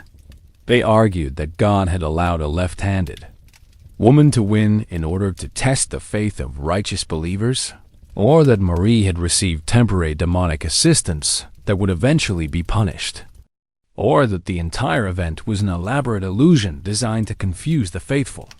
The resistance also took violent forms as hardcore believers organized raids against left-handed communities, burned workshops that employed sinister workers, and attempted to assassinate prominent left-handed leaders.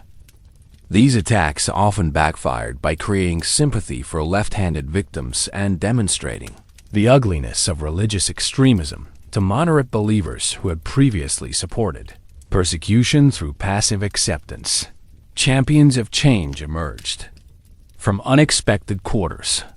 Sir Geoffrey, the genuinely surprised, a former Crusader knight, became an unlikely advocate for handedness tolerance after discovering that his most effective soldiers were left-handed fighters whose unconventional techniques gave his army tactical advantages.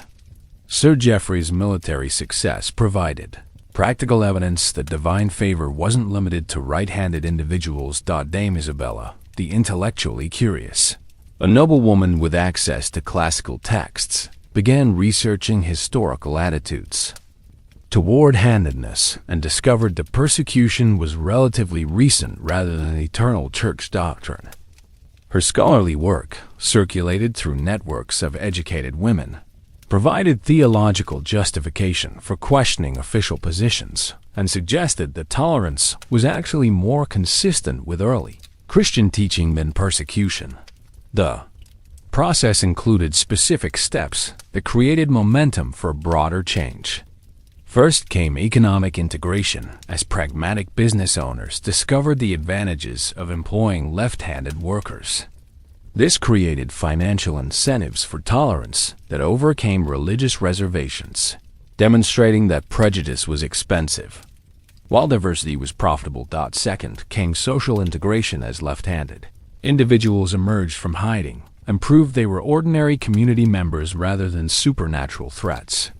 Personal relationships overcame abstract theological fears as people realized they had been neighbors, friends, and family members with left-handed individuals for years without experiencing any demonic contamination. Third came intellectual integration, as scholars began questioning the theological foundations of handedness, persecution, and developing alternative interpretations of religious texts that supported tolerance.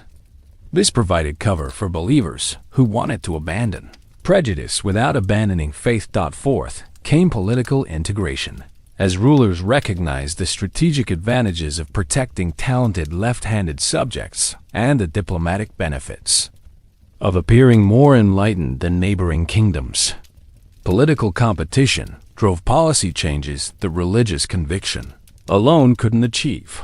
Obstacles encountered during this process included institutional inertia from church bureaucracy that had invested centuries in handedness doctrine and couldn't easily admit error without undermining broader authority.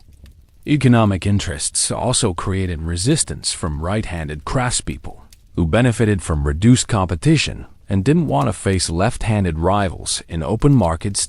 Cultural obstacles included deeply ingrained associations between left-handedness, an evil that persisted even when people intellectually accepted tolerance. Emotional reactions to left-handed individuals often remain negative, despite rational recognition that such feelings were unfounded, creating ongoing social tensions that complicated integration efforts. Breakthrough moments occurred when prominent right-handed individuals publicly converted to tolerance and used their social status to legitimize acceptance of left-handedness. When respected community leaders, successful merchants, and even some clergy began advocating for tolerance, it became socially acceptable for ordinary people to abandon prejudice without losing respectability. The role of individuals versus larger forces in driving change was complex and interconnected. While Marie's individual victory provided the catalyst, broader economic and social trends were already creating pressure for tolerance. The Black Death, which began spreading shortly after the Sinisterton uprising, created labor shortages that made communities more willing to accept workers regardless of their handedness. Military conflicts required every available fighter, making handedness discrimination a luxury that many regions couldn't afford. International trade expansion also created pressure for tolerance as merchants discovered that successful business relationships depended more on product quality than religious purity. Communities that maintained handedness persecution found themselves excluded from profitable trade networks that valued practical results over theological correctness. The new world that emerged from this transformation was dramatically different from the medieval society that had systematically persecuted left-handed individuals for centuries. By 1350, roughly 3 years after the Sinisterton uprising, handedness had shifted from being a mark of demonic corruption to being, at worst, a minor eccentricity that some people found mildly unsettling.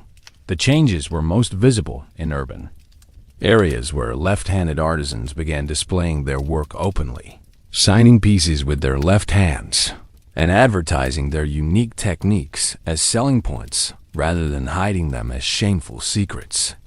Craft guilds that had previously excluded left-handed members began competing to recruit the most skilled sinister workers, creating a complete reversal of traditional employment patterns. Religious practices adapted to accommodate left-handed participation, though not without controversy and confusion. Progressive parishes began allowing left-handed blessing gestures and communion receiving, while conservative churches maintained traditional restrictions but faced declining attendance, as left-handed families sought more welcoming congregations. This created competitive pressure for religious tolerance that market forces often achieved more effectively than theological arguments.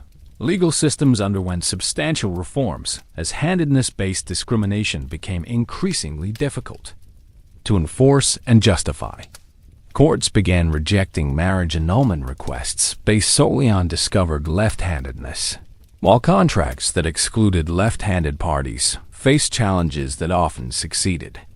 Some regions explicitly banned handedness discrimination in employment and trade, creating legal frameworks that would influence later civil rights developments. The social hierarchy experienced significant reshuffling as previously marginalized.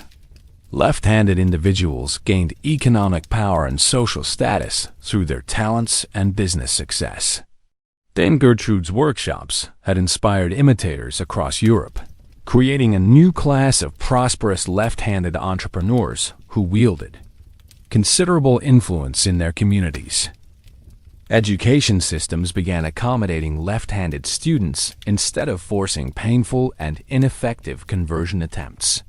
Schools that embraced handedness diversity often discovered advantages in teaching methods and learning outcomes that attracted students from traditional institutions, creating educational competition that favored tolerance over prejudice.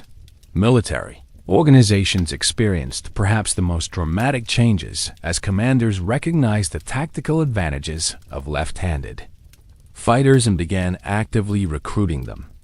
Some armies developed specialized left-handed units that became legendary for their effectiveness in combat, completely reversing previous assumptions about the military value of sinister soldiers. What stayed the same was more limited, but still significant. Deep cultural associations between left-handedness and negativity persisted in language, art, and literature even when active persecution ended. Many people remained uncomfortable around left-handed individuals despite intellectual acceptance of tolerance, creating ongoing social tensions that would require generations to resolve completely. Religious doctrine officially remained unchanged in many regions, creating awkward situations where church teaching condemned practices that were increasingly accepted in daily life.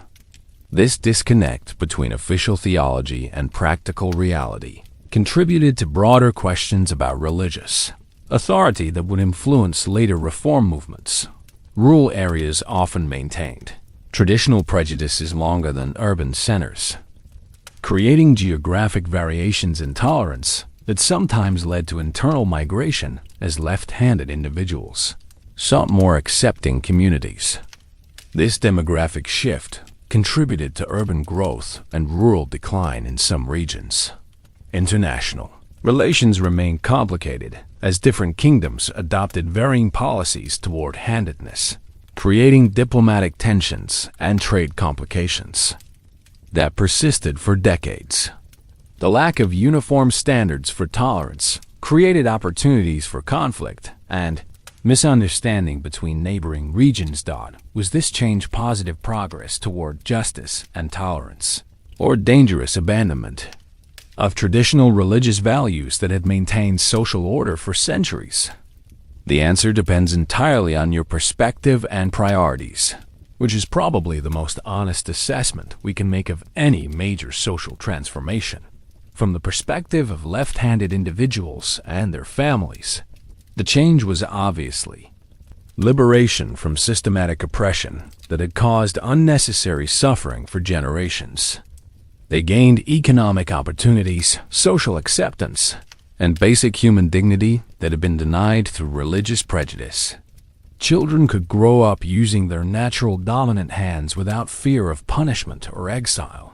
From the perspective of progressive religious leaders and secular authorities, the change represented moral evolution and practical wisdom. They had discovered that tolerance produced better economic outcomes, stronger military forces, and more innovative communities than persecution. The reform also demonstrated that religious doctrine could adapt to accommodate new understanding, without abandoning core spiritual values. From the perspective of traditional believers and conservative clergy, the change represented dangerous compromise with evil forces that would inevitably lead to broader moral collapse. They argued that accepting left-handedness would normalize other forms of spiritual corruption and undermine the religious foundations of medieval society. Some predicted divine punishment for communities that abandoned handedness persecution. The short-term effects were generally positive for economic prosperity, military effectiveness, and social cohesion in communities that embraced tolerance. However, the long-term effects were more complex and controversial. The success of handedness tolerance did contribute to broader questioning of religious authority that eventually influenced Reformation movements, social upheavals, and political conflicts. Modern judgment tends to view the change as obviously positive progress toward human rights and rational thinking.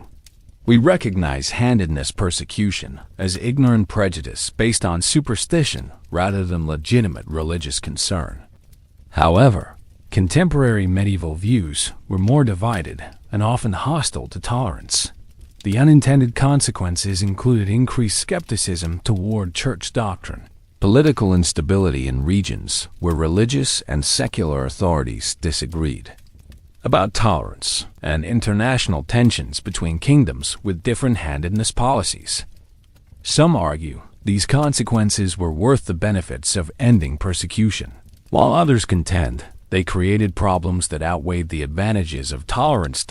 In the decades that followed the Great Left-Handed Uprising of 1347, medieval Europe experienced what historians would later call the Sinister Renaissance, a period of unprecedented prosperity and innovation, driven partly by the unleashing of previously suppressed left-handed talent. The changes that began in Sinisterton rippled outward like stones thrown into a theological pond, creating waves of transformation that nobody had anticipated. By 1360, roughly 13 years after Marie's legendary victory, the economic advantages of left-handedness tolerance had become impossible to ignore. Communities that embraced left-handed workers consistently outperformed their more traditional neighbors in craftsmanship, agriculture, and trade. The correlation was so obvious that even conservative religious leaders had difficulty explaining it away through theological gymnastics. The transformation wasn't limited to economic benefits. Left-handed individuals, freed from the need to hide their natural abilities, began contributing innovations that revolutionized medieval technology and methodology. Left-handed blacksmiths developed new forging techniques that produced stronger weapons and tools. Left-handed scribes created more efficient writing methods that increased literacy rates. Left-handed farmers invented agricultural practices that improved crop yields and reduced labor requirements. But the aftermath also included unexpected challenges that nobody had anticipated during the initial euphoria of tolerance. The sudden emergence of previously hidden left-handed populations created social tensions as communities struggled to integrate people who had been living secret lives for decades. Some left-handed individuals experienced identity crises after spending so long denying their natural inclinations that they had forgotten how to express them authentically. Second-generation effects began appearing as children born after the tolerance movement grew up in a world where left-handedness was acceptable rather than terrifying. These young people displayed confidence and creativity that their parents' generation had never experienced. But they also sometimes lacked appreciation for the struggles that had made their freedom possible. Generational conflicts emerged between older left-handed individuals who remembered persecution and younger ones who took tolerance for granted. The success of handedness tolerance also created unexpected backlash movements as some communities experienced what we might now recognize as tolerance fatigue. People who had initially supported left-handed rights became resentful when left-handed individuals achieved prominence and success, leading to periodic revivals of persecution that created ongoing instability in some regions. International complications arose as kingdoms with different handedness policies found themselves in conflict over trade, diplomacy, and territorial disputes that were really about competing social values disguised as political disagreements. The Papal States, for example, maintained official opposition to handedness tolerance while neighboring regions embraced it, creating constant diplomatic tension and occasional military conflicts. Perhaps most significantly, the success of handedness tolerance established precedents and methodologies that other marginalized groups began adopting for their own liberation struggles. Jews, Muslims, and various heretical sects started using similar arguments and tactics that had proven successful for left-handed communities, creating broader social movements that challenged traditional medieval hierarchy. The transformed landscape attracted new types of individuals and institutions that would have been impossible in the previous era of handedness persecution. These newcomers brought fresh perspectives and capabilities that accelerated the pace of change while creating new forms of complexity and conflict. Master Leonardo the Left-Handed emerged as perhaps the most celebrated figure of the sinister Renaissance.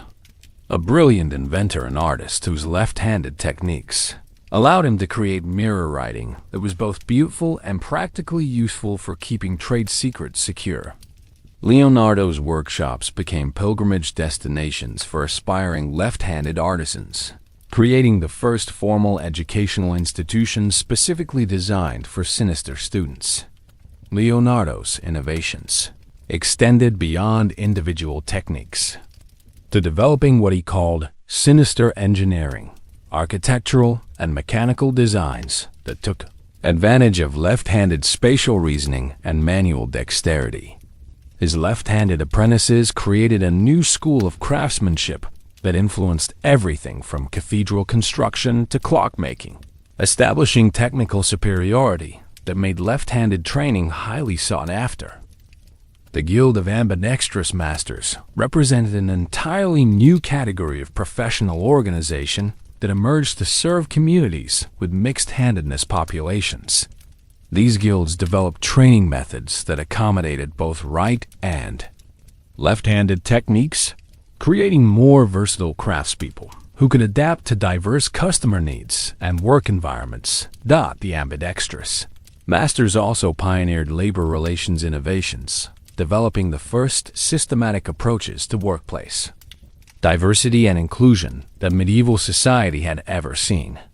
Their success attracted international attention and imitation, spreading tolerance methodologies far beyond the original handedness context.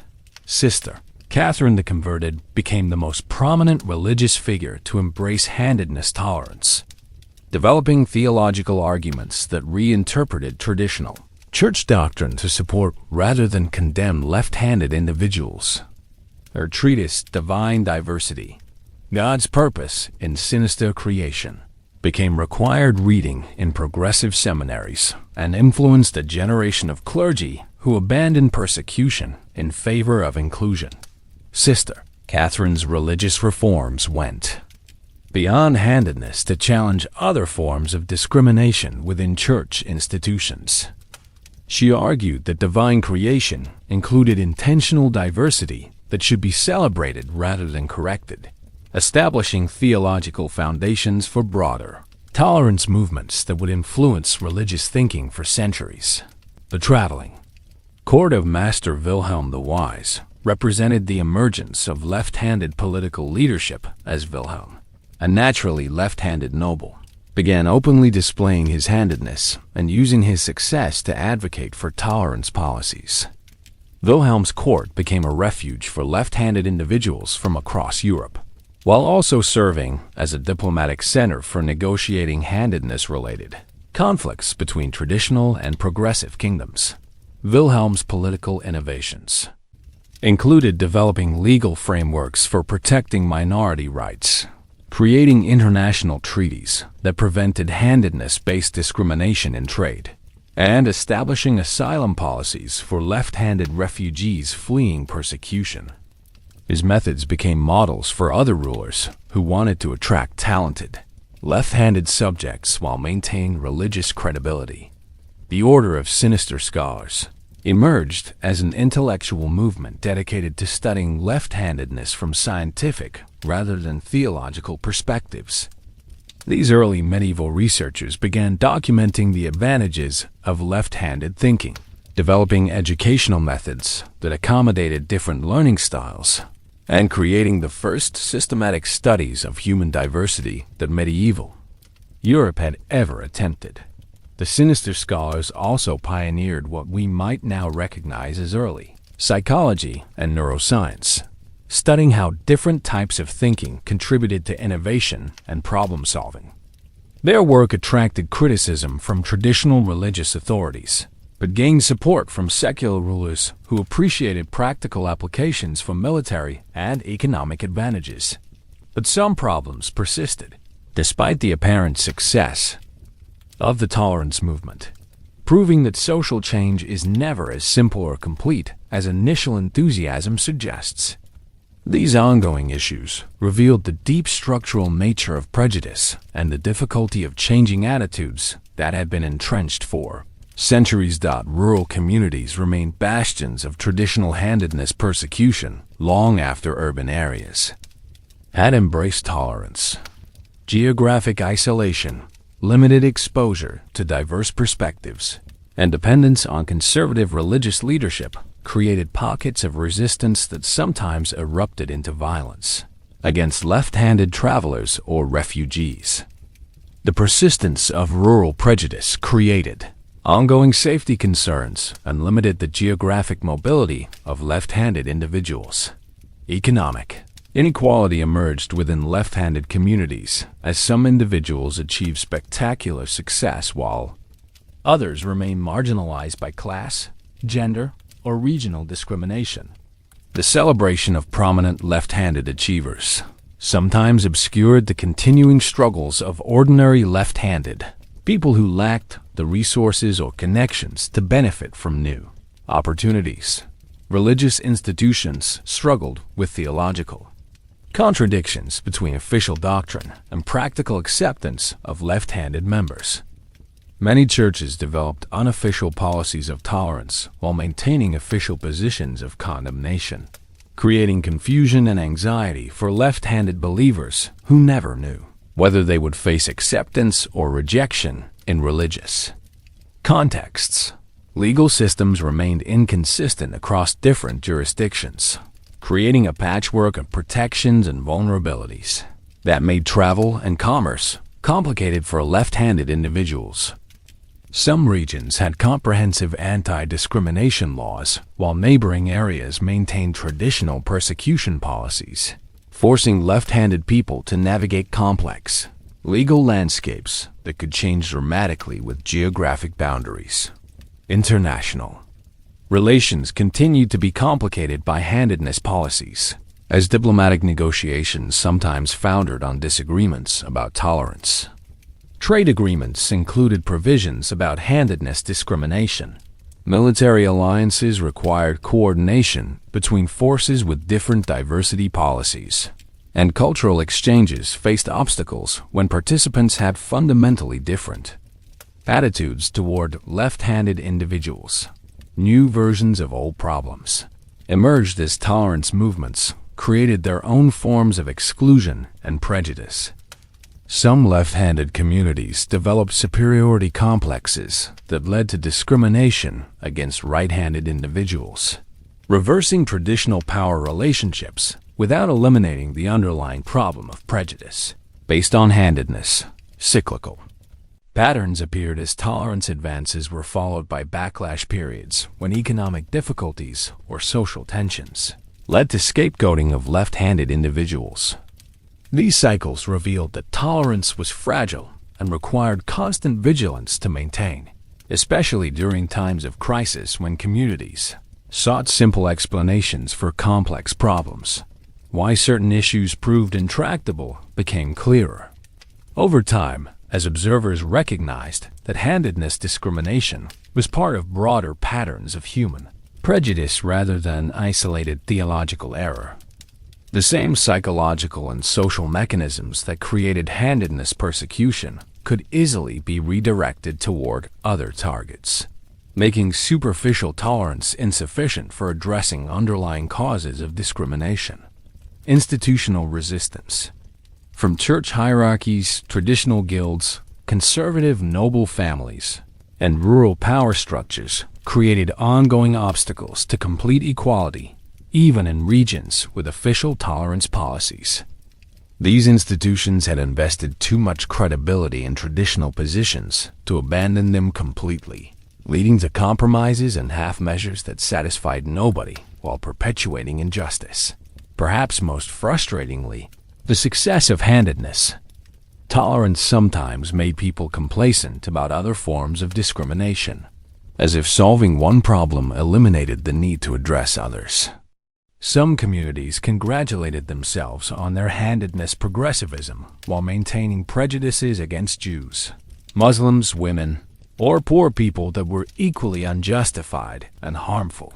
Compared to earlier periods of medieval history, the post-Sinistern era represented unprecedented social mobility and tolerance for human diversity. But the changes were more limited and fragile than contemporary observers recognized. When placed alongside other times and places, the sinister Renaissance reveals both the possibilities and limitations of medieval social reform. What was unique about the handedness? Tolerance movement was its basis in practical economic advantages, rather than abstract moral arguments.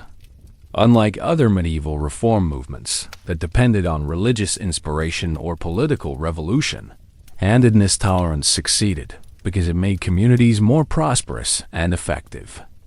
This pragmatic foundation made the changes more durable than purely idealistic reforms, but also more vulnerable to economic downturns that could undermine support for diversity.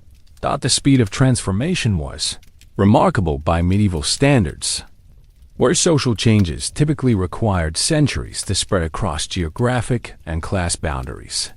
The handedness movement achieved significant results within decades, demonstrating that medieval society was more capable of rapid adaptation than historians had previously assumed.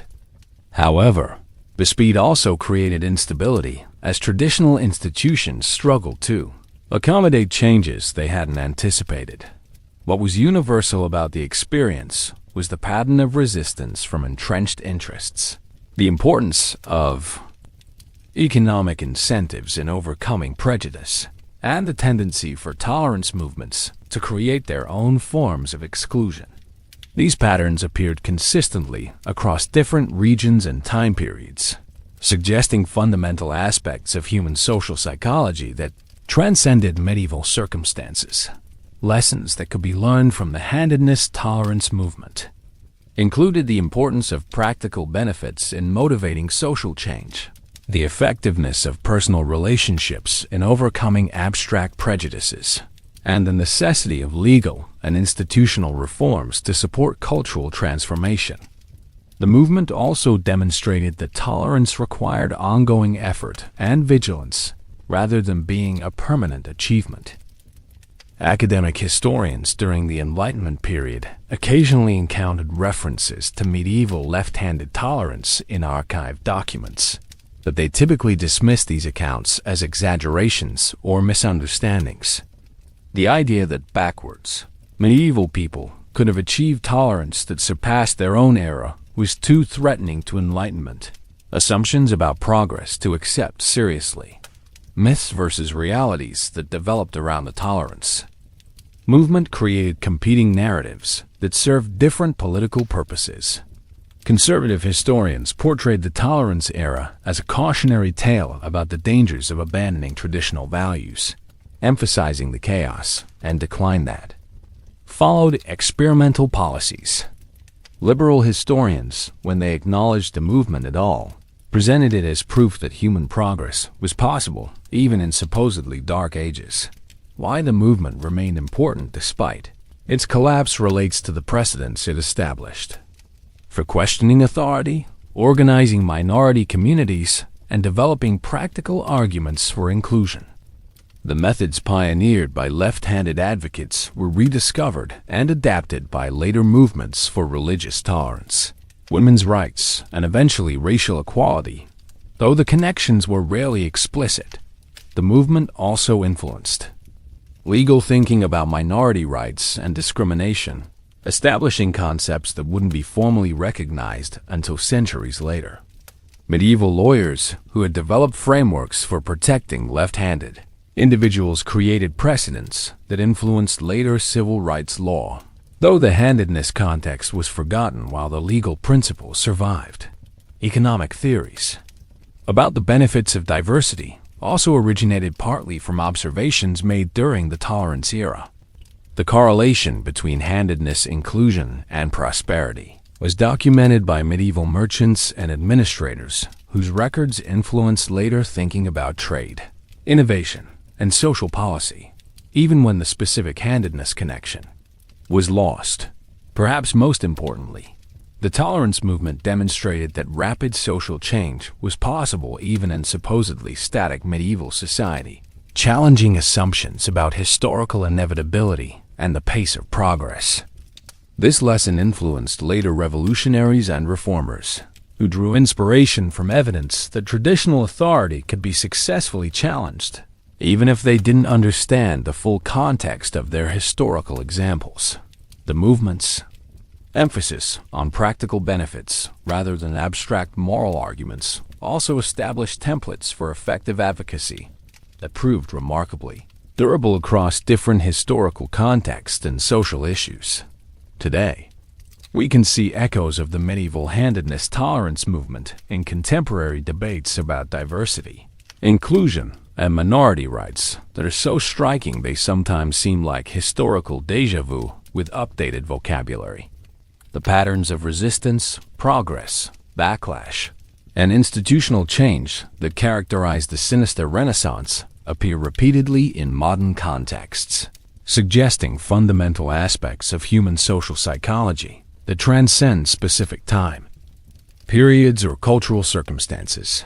Specific parallels appear most obviously in workplace diversity initiatives, where modern companies discover the same economic advantages from inclusion that medieval communities found with left-handed workers. Contemporary research consistently shows that diverse teams outperform homogeneous ones in innovation, problem-solving, and financial performance, exactly mirroring the prosperity that tolerance brought to places like Sinisterton. The same resistance appears from majority group members who claim that diversity programs create unfair advantages for minorities, using language almost identical to medieval right-handed craftsmen complaining about left-handed competition. The cycle of progress and backlash that characterized medieval handedness tolerance appears clearly in modern civil rights movements. The initial enthusiasm for diversity initiatives often gives way to fatigue and resentment among majority populations who grow tired of focusing on minority concerns, exactly as happened with medieval handedness tolerance. Modern diversity fatigue in corporate and educational settings mirrors the attitude shifts that contributed to the sinister Renaissance's decline. What hasn't changed about human nature becomes disturbingly clear when examining modern prejudice patterns. People still use physical characteristics and behavioral differences to justify discrimination and exclusion. The same psychological mechanisms that made medieval people fear left-handedness now target skin color, sexual orientation, gender identity, and cultural practices. The specific targets change, but the underlying patterns of in-group preference and out-group suspicion remain remarkably consistent.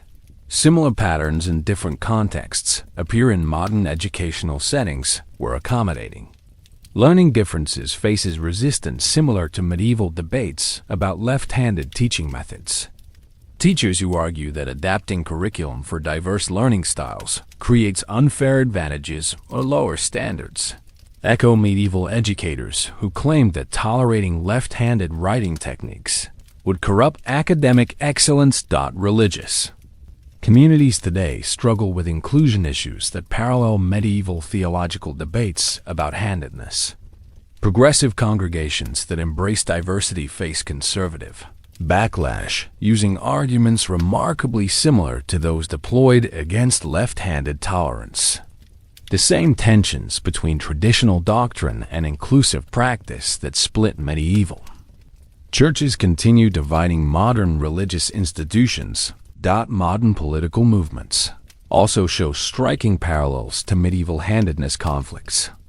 Politicians who campaign on traditional values platforms use rhetoric that echoes medieval opponents of tolerance, while progressive leaders who advocate for inclusion face similar charges of undermining social stability and abandoning time-tested principles. The political dynamics of majority backlash against minority advancement follow patterns established during the medieval tolerance movement's decline. Lessons for contemporary issues include recognizing that tolerance requires constant vigilance and institutional protection rather than being self-sustaining once achieved. Modern diversity advocates can learn from medieval mistakes about complacency and the importance of maintaining broad-based support during difficult economic times. The medieval experience suggests that successful inclusion movements need robust legal frameworks, educational programs, and economic arguments that remain compelling when circumstances become challenging. The medieval handedness movement also demonstrates the importance of addressing legitimate concerns from majority populations rather than dismissing all opposition as ignorant prejudice. Contemporary diversity initiatives could benefit from medieval lessons about building coalitions that include moderate voices from majority groups and addressing economic anxieties that make people receptive to scapegoating. Perhaps most importantly, the medieval experience shows that rapid social change is possible even in seemingly conservative societies when economic incentives align with moral arguments and individual relationships overcome abstract prejudices. This lesson provides hope for contemporary advocates while also warning about the fragility of progress and the need for sustained effort to maintain inclusive societies.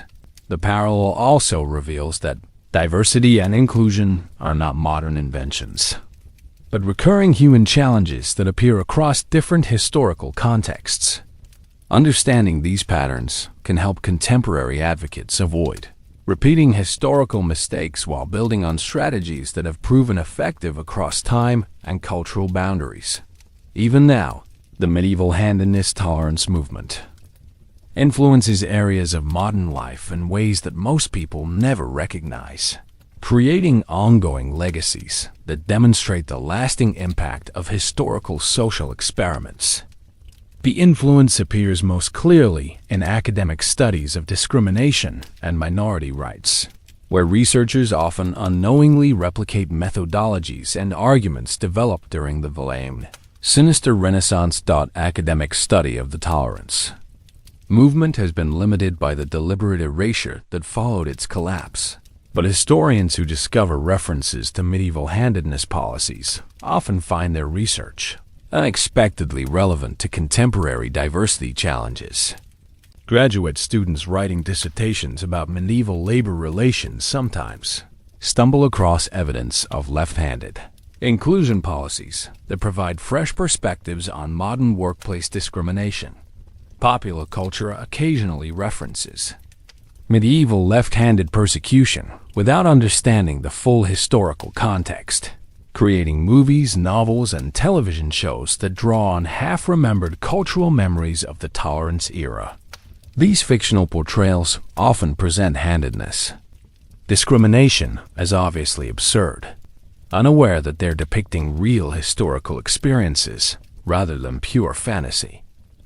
Political discourse sometimes invokes medieval examples of tolerance and persecution to support contemporary arguments about inclusion and diversity, though politicians rarely understand the specific historical context they're referencing.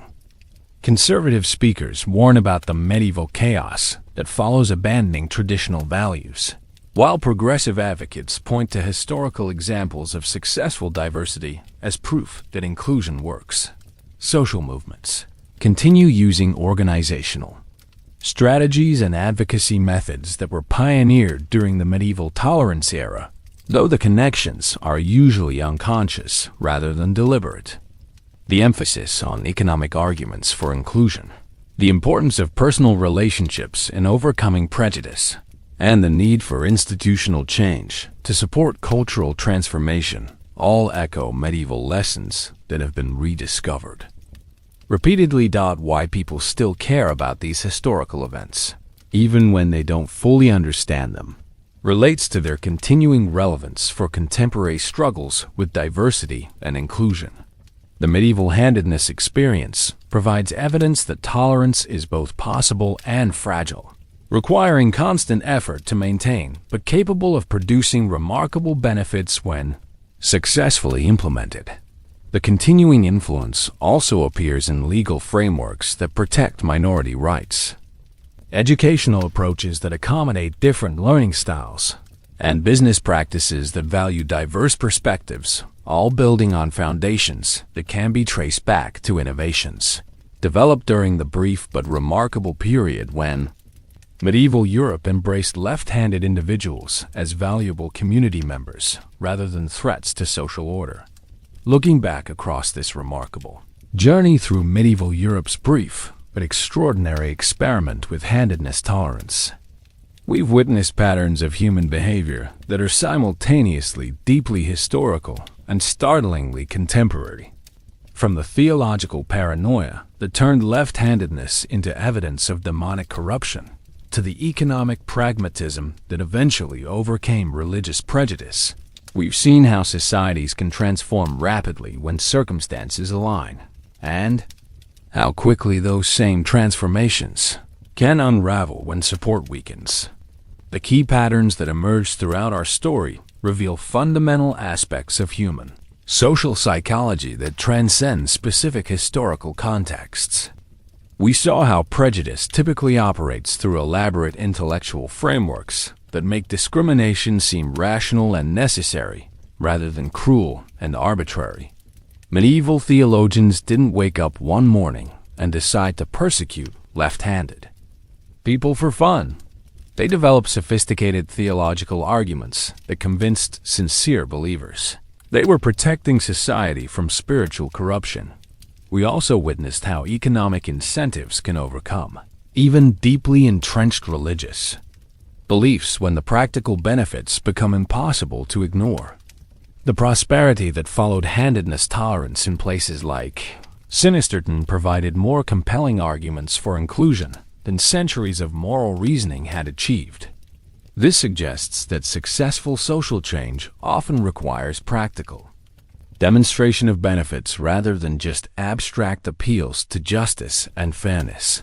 The most surprising discoveries along our journey included the speed with which medieval society could transform when presented with convincing evidence that challenged traditional assumptions. The Great Left-Handed Uprising of 1347 created changes within decades that might have been expected to require centuries, demonstrating that even supposedly static historical periods contained potential for rapid social evolution. Equally surprising was the fragility of progress and how quickly tolerance could collapse when economic difficulties and political changes created pressure for scapegoating and conformity.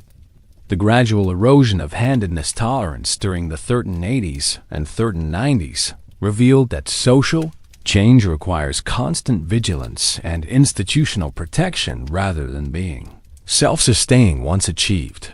The most important takeaways from this medieval experiment include recognition that diversity and inclusion are not modern inventions, but recurring human challenges that appear across different historical contexts with remarkably similar patterns.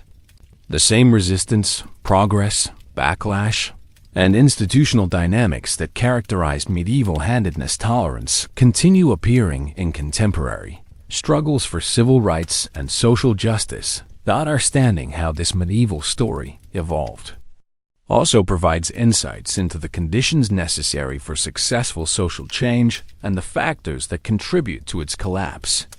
Economic arguments for inclusion, personal relationships that overcome abstract prejudice, institutional reforms that embed tolerance in legal and social structures, and sustained advocacy that maintains support during difficult times all prove crucial for lasting progress. Perhaps most importantly, the journey reveals that ordinary people in historical circumstances can achieve remarkable transformations when they choose courage over conformity and practical wisdom over traditional prejudice, offering hope for contemporary advocates while also warning about the constant effort required to maintain inclusive societies. As our journey draws to a close, it seems fitting to return to the human stories that made this historical transformation possible and meaningful. These final tales encapsulate the broader themes we've explored while reminding us that history ultimately consists of individual choices and personal relationships rather than abstract social forces. Consider the late-life friendship between Sir Roderick the reluctantly reformed and Dame Gertrude the grudgingly tolerant, two people who had started as enemies during the Righteous Alliance. period, but discovered common ground in their shared recognition. The prosperity trumped prejudice. By the 1370s, the former military commander and the pragmatic merchant had become unlikely business partners whose workshops employed both right and left-handed artisans without regard for theological implications. Their partnership represented something remarkable for medieval society, a relationship that transcended class boundaries, political differences, and religious disagreements through shared commitment to practical results over ideological purity. Sir Roderick's military experience provided security for Dame Gertrude's trading expeditions, while her business acumen generated profits that funded his charitable work with left-handed refugees. Neither had abandoned their core beliefs, but both had learned that cooperation produced better outcomes than conflict. The story of their collaboration reveals how individual relationships could create lasting change, even when broader social movements failed. Long after the tolerance era ended and institutional support disappeared, small networks of cooperation continued operating through personal connections and mutual benefit. These informal alliances preserved some progress and kept alive possibilities for future revival. Even more touching was the late life correspondence between Father Benedict the Bewildered and Brother Timothy the Theologically Twisted, two clergy who had reached opposite conclusions about handedness tolerance, but maintained respectful dialogue throughout the turbulent decades following Sinisterton. Their letters, discovered in monastery archives centuries later, reveal men struggling honestly with fundamental questions about faith, tradition, and human dignity. Father Benedict never fully convinced Brother Timothy that left-handed people deserved acceptance, while Timothy never persuaded Benedict that tolerance was spiritually dangerous. But their ongoing conversation demonstrated that people could disagree passionately about important issues while still treating each other with respect and genuine affection. Their friendship survived theological differences that divided communities and destroyed other relationships. Perhaps most poignantly, there's the story of Marie the Militant's final years, when the legendary hero of Sinisterton lived quietly as a baker's wife in a small village where few people remembered her moment of historical significance. Marie had chosen anonymity over celebrity, preferring the simple satisfaction of making bread with her left hand in a community that had learned to accept rather than fear her differences. Local chronicles describe Marie as a cheerful neighbor who helped with harvests, tended sick children, and shared baking techniques with anyone interested in learning. She never spoke publicly about her famous victory or tried to capitalize on her reputation for political purposes. Instead, she lived as an example of what left-handed people had always been, ordinary community members whose only difference was which hand they used to stir their soup. Why this story encapsulates the broader themes becomes clear when we recognize that lasting social change happens through countless individual choices to treat others with dignity rather than through dramatic gestures or political declarations. Marie's quiet life after her moment of fame demonstrated that the real victory wasn't defeating Brother Maximus in combat, but creating a world where left-handed people could live without hiding their nature or apologizing for their existence. What it reveals about everything we've discussed is that social progress ultimately depends on people choosing daily kindness over inherited prejudice, practical wisdom over theoretical purity, and human relationships over abstract principles. Patterns that repeated elsewhere included the cycle of persecution, resistance, tolerance, backlash, and eventual acceptance that characterized many minority rights movements throughout history. The same sequence appeared in different contexts, with different groups, suggesting that understanding the handedness experience could provide insights for addressing other forms of discrimination. The comparative analysis revealed that medieval Europe was simultaneously more rigid and more flexible than modern assumptions suggest. While traditional beliefs could create systematic oppression that lasted for centuries, practical necessities and individual relationships could also create rapid social transformation when circumstances aligned properly. Perhaps most importantly, the handedness tolerance movement demonstrated that medieval people were capable of questioning fundamental assumptions about society and religion when presented with convincing evidence. This challenged romantic notions about medieval faith being absolute and unchanging, while also revealing the potential for reason and compassion to overcome prejudice even in supposedly backwards historical periods.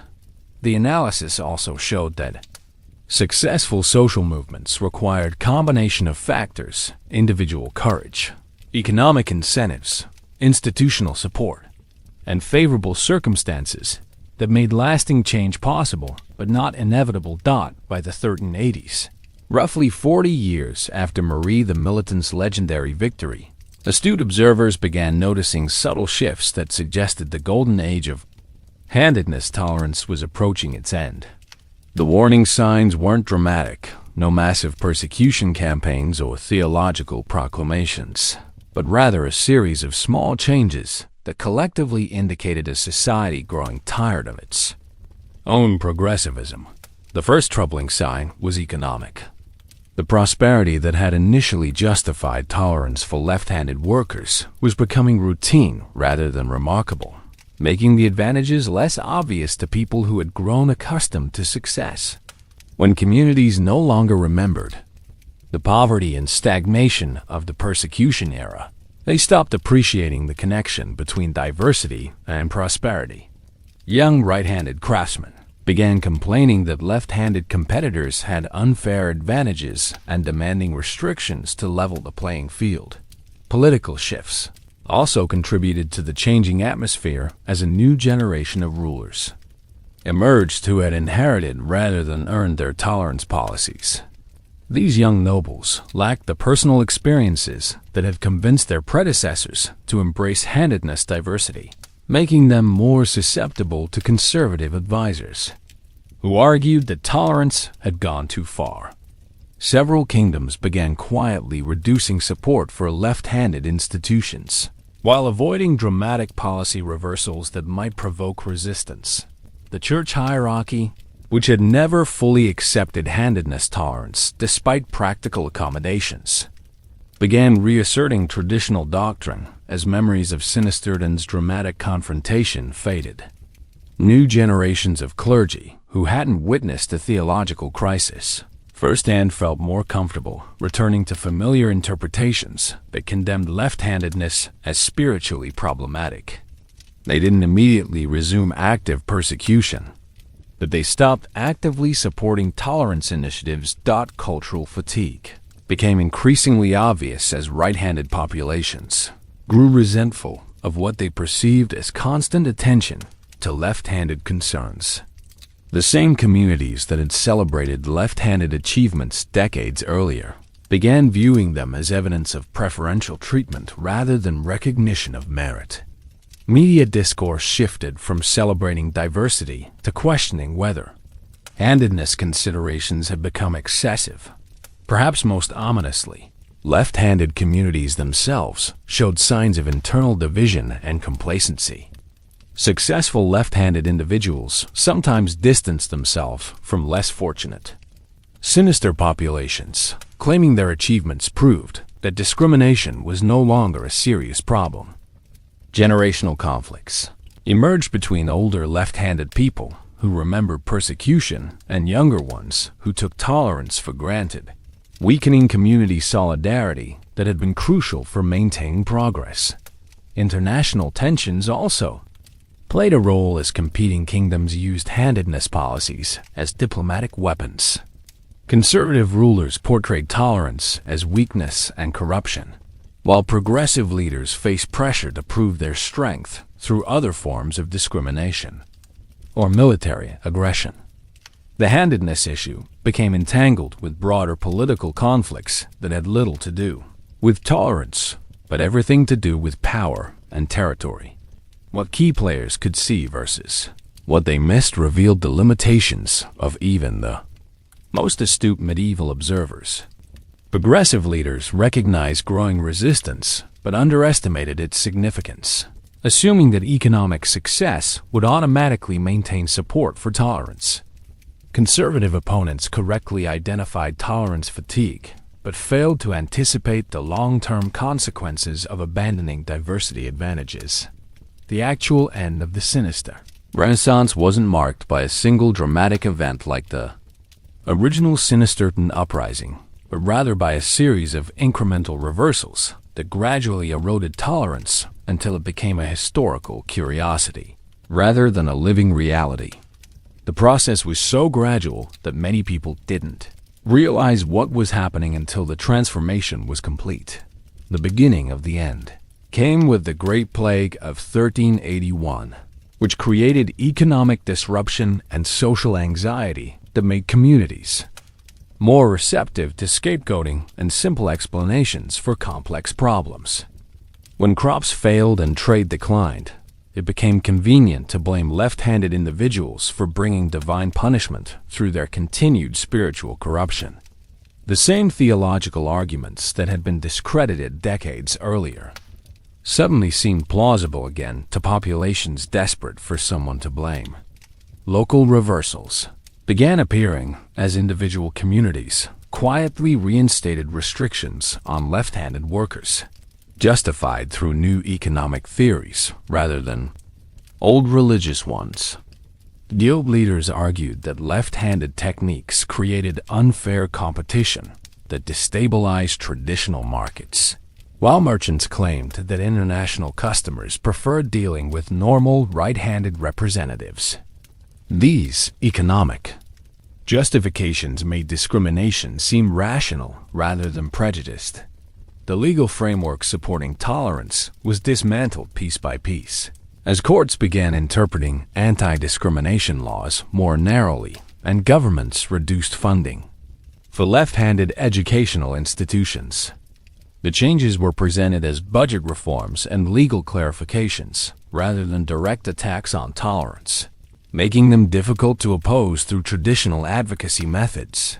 Religious institutions played a crucial role in the decline by gradually returning to traditional interpretations of handedness doctrine. The process began with subtle changes in liturgy and religious education that de-emphasized tolerance while avoiding direct condemnation.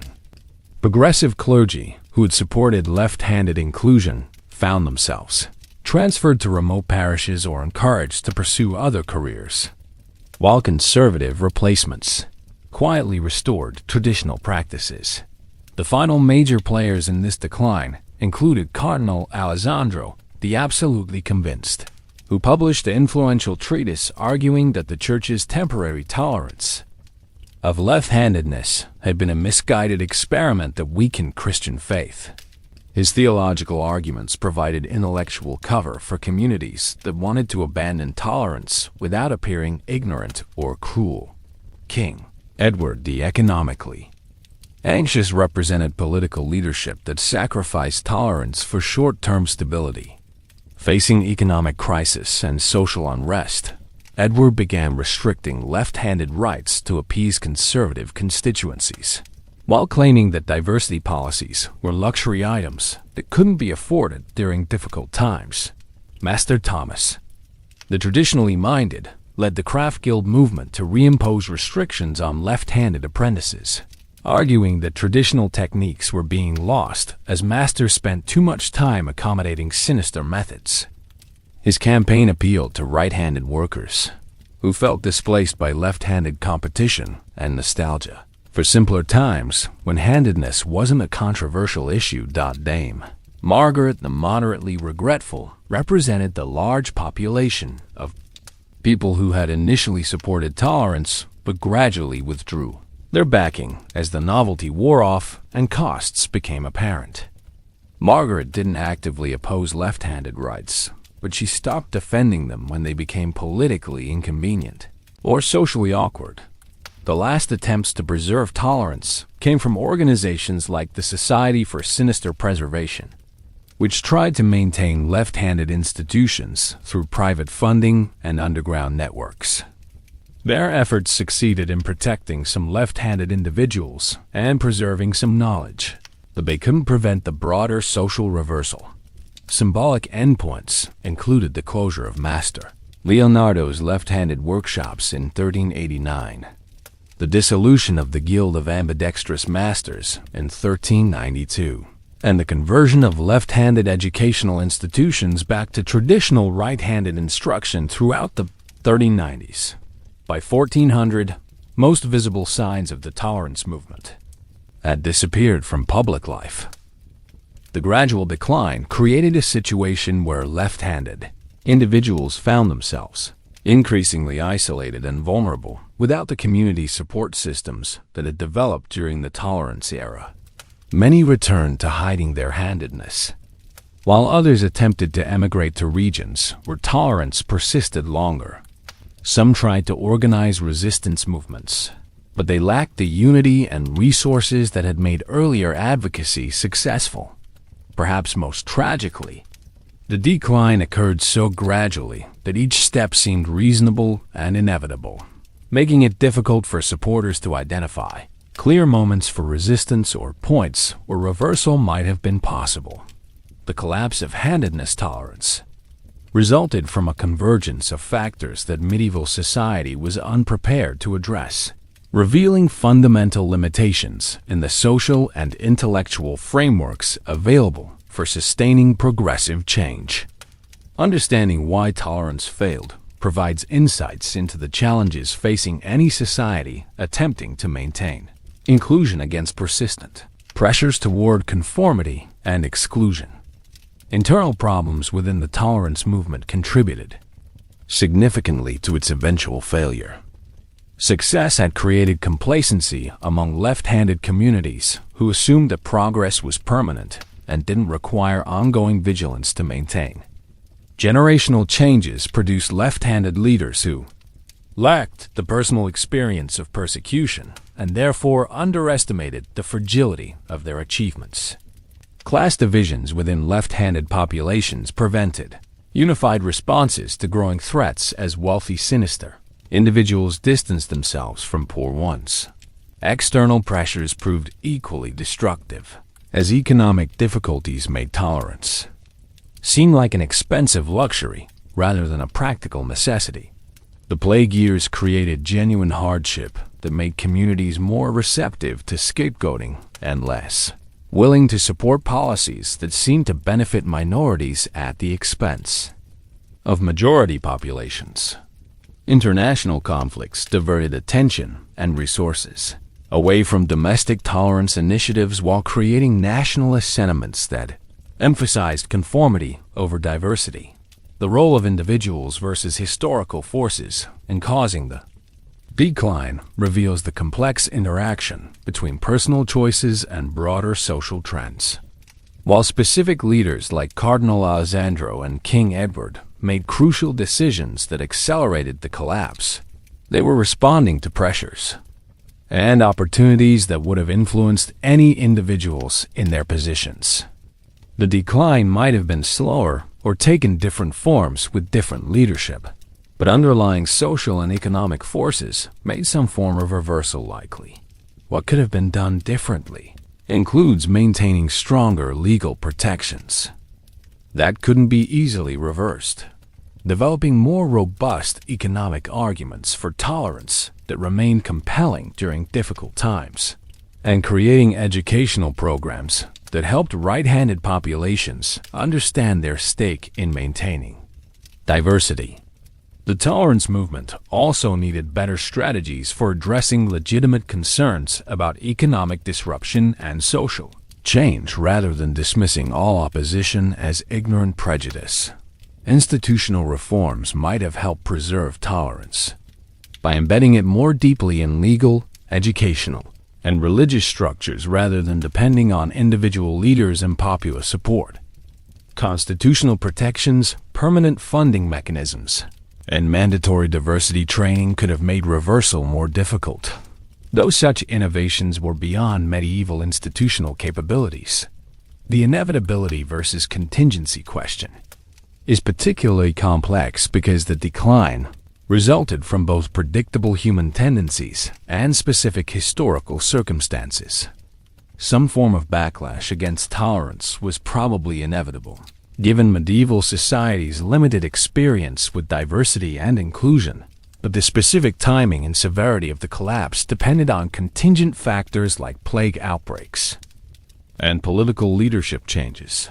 Perhaps most importantly, the failure revealed that tolerance movements require constant reinforcement and adaptation, rather than being self-sustaining once established. The assumption that economic success would automatically maintain support for diversity proved incorrect when communities faced new challenges that made the costs of tolerance more visible than its benefits. The decline also demonstrated that successful social change requires more than just changing policies. It requires transforming underlying attitudes, assumptions, and institutional structures that can regenerate discrimination even after surface-level progress has been achieved. Without deeper cultural transformation, tolerance remains vulnerable to reversal whenever circumstances create pressure for conformity and exclusion. The immediate aftermath of the tolerance movement's collapse was characterized by deliberate amnesia as communities tried to forget their recent progressive experiment while avoiding acknowledgement of what they had abandoned. The transition back to traditional handedness persecution was presented as a return to normalcy rather than a retreat from justice, allowing people to participate in renewed discrimination without feeling guilty about betraying previous principles. Who stepped into the vacuum left by tolerance advocates were primarily conservative, religious leaders, and traditional craft guilds who had been waiting decades for opportunities to reassert their authority. These groups moved quickly to eliminate institutional remnants of the tolerance era, while claiming they were simply restoring proper order that had been temporarily disrupted by misguided experimentation. Short-term consequences included the immediate emigration of left-handed individuals who could afford to relocate to regions where tolerance persisted longer, creating brain drain in communities that had recently benefited from their contributions. Economic productivity declined in areas that lost significant left-handed populations, but the effects were gradual enough that most people didn't connect them to renewed discrimination. Contemporary reactions varied significantly based on personal experience and political position. People who had benefited from tolerance often expressed private regret, while publicly accepting the changes to avoid social ostracism. Those who had opposed tolerance claimed vindication and argued that the collapse proved their position had been correct all along. Attempts at revival or continuation were limited and generally unsuccessful as organizations that tried to maintain tolerance found themselves increasingly isolated and vulnerable to persecution. Underground networks developed to protect left-handed individuals and preserve some tolerance practices, but they lacked the resources and social support necessary for meaningful resistance. The immediate legacy was thus one of rapid erasure and institutional forgetting that made it seem as if the tolerance movement had never existed, preparing the ground for historical revisionism that would characterize later interpretations of this remarkable but fragile period of medieval progressivism. The legacy of the medieval handedness tolerance movement shaped later developments in ways that most people never recognized, creating underground streams of influence that surfaced unexpectedly across centuries of European history. While the immediate collapse seemed to erase all progress, the ideas and methodologies developed during the sinister Renaissance continued influencing social movements long after their original context had been forgotten. Specific influences appeared. First, in Renaissance humanism, as scholars rediscovered classical texts that had been preserved in left-handed monasteries and workshops during the tolerance era. These manuscripts contain not just ancient knowledge, but also medieval commentary that reflected the diversity-friendly thinking developed during the 1350s-1380s period. Renaissance intellectuals absorbed these perspectives without realizing they were inheriting the philosophical frameworks of medieval left-handed advocates. The Protestant Reformation borrowed heavily from arguments developed by progressive medieval clergy like Sister Catherine, the Converted, whose theological justifications for embracing divine diversity provided intellectual foundations for challenging church authority more broadly. Reformers used similar logic to question papal infallibility, clerical celibacy, and traditional interpretations of Scripture, though they rarely acknowledged the handedness origins of their argumentative strategies. How later generations viewed the tolerance movement reveals fascinating patterns of historical memory and selective forgetting. By the 16th century, most people had no idea that widespread handedness tolerance had ever existed, but they retained cultural memories of prosperity and innovation that they attributed to other causes. Some regions developed folk traditions, celebrating left-handed heroes without understanding the historical context that had created these stories. As we reach the end of our journey through this fascinating chapter of medieval history, it's worth reflecting on how these long-ago events continue echoing in our contemporary world. The patterns we've observed, the cycles of prejudice and tolerance, the importance of economic incentives in overcoming discrimination, the fragility of social progress, remain remarkably relevant for anyone interested in building more inclusive communities. The medieval people we've met along the way weren't so different from us. They faced similar challenges in balancing tradition with innovation, religious conviction with practical necessity, and community solidarity with individual dignity. Their successes and failures offer guidance for our own efforts to create societies where everyone can contribute their talents without hiding fundamental aspects of their identity. Perhaps the most important lesson from this medieval experiment is that progress is both possible and fragile, requiring constant vigilance and sustained effort from each generation. The left-handed individuals of medieval Europe remind us that human dignity transcends the accidents of biology and that societies prosper when they embrace rather than fear the diversity that makes us human. In the quiet moments between historical drama, ordinary people made extraordinary choices that shaped the world for generations. Their legacy lives on in every act of inclusion, every rejection of prejudice, and every decision to see others as fellow travelers rather than threats to be eliminated. Thank you for joining this journey through a time when something as simple as which hand you used could determine your fate, and when courage and compassion occasionally triumphed over fear and hatred.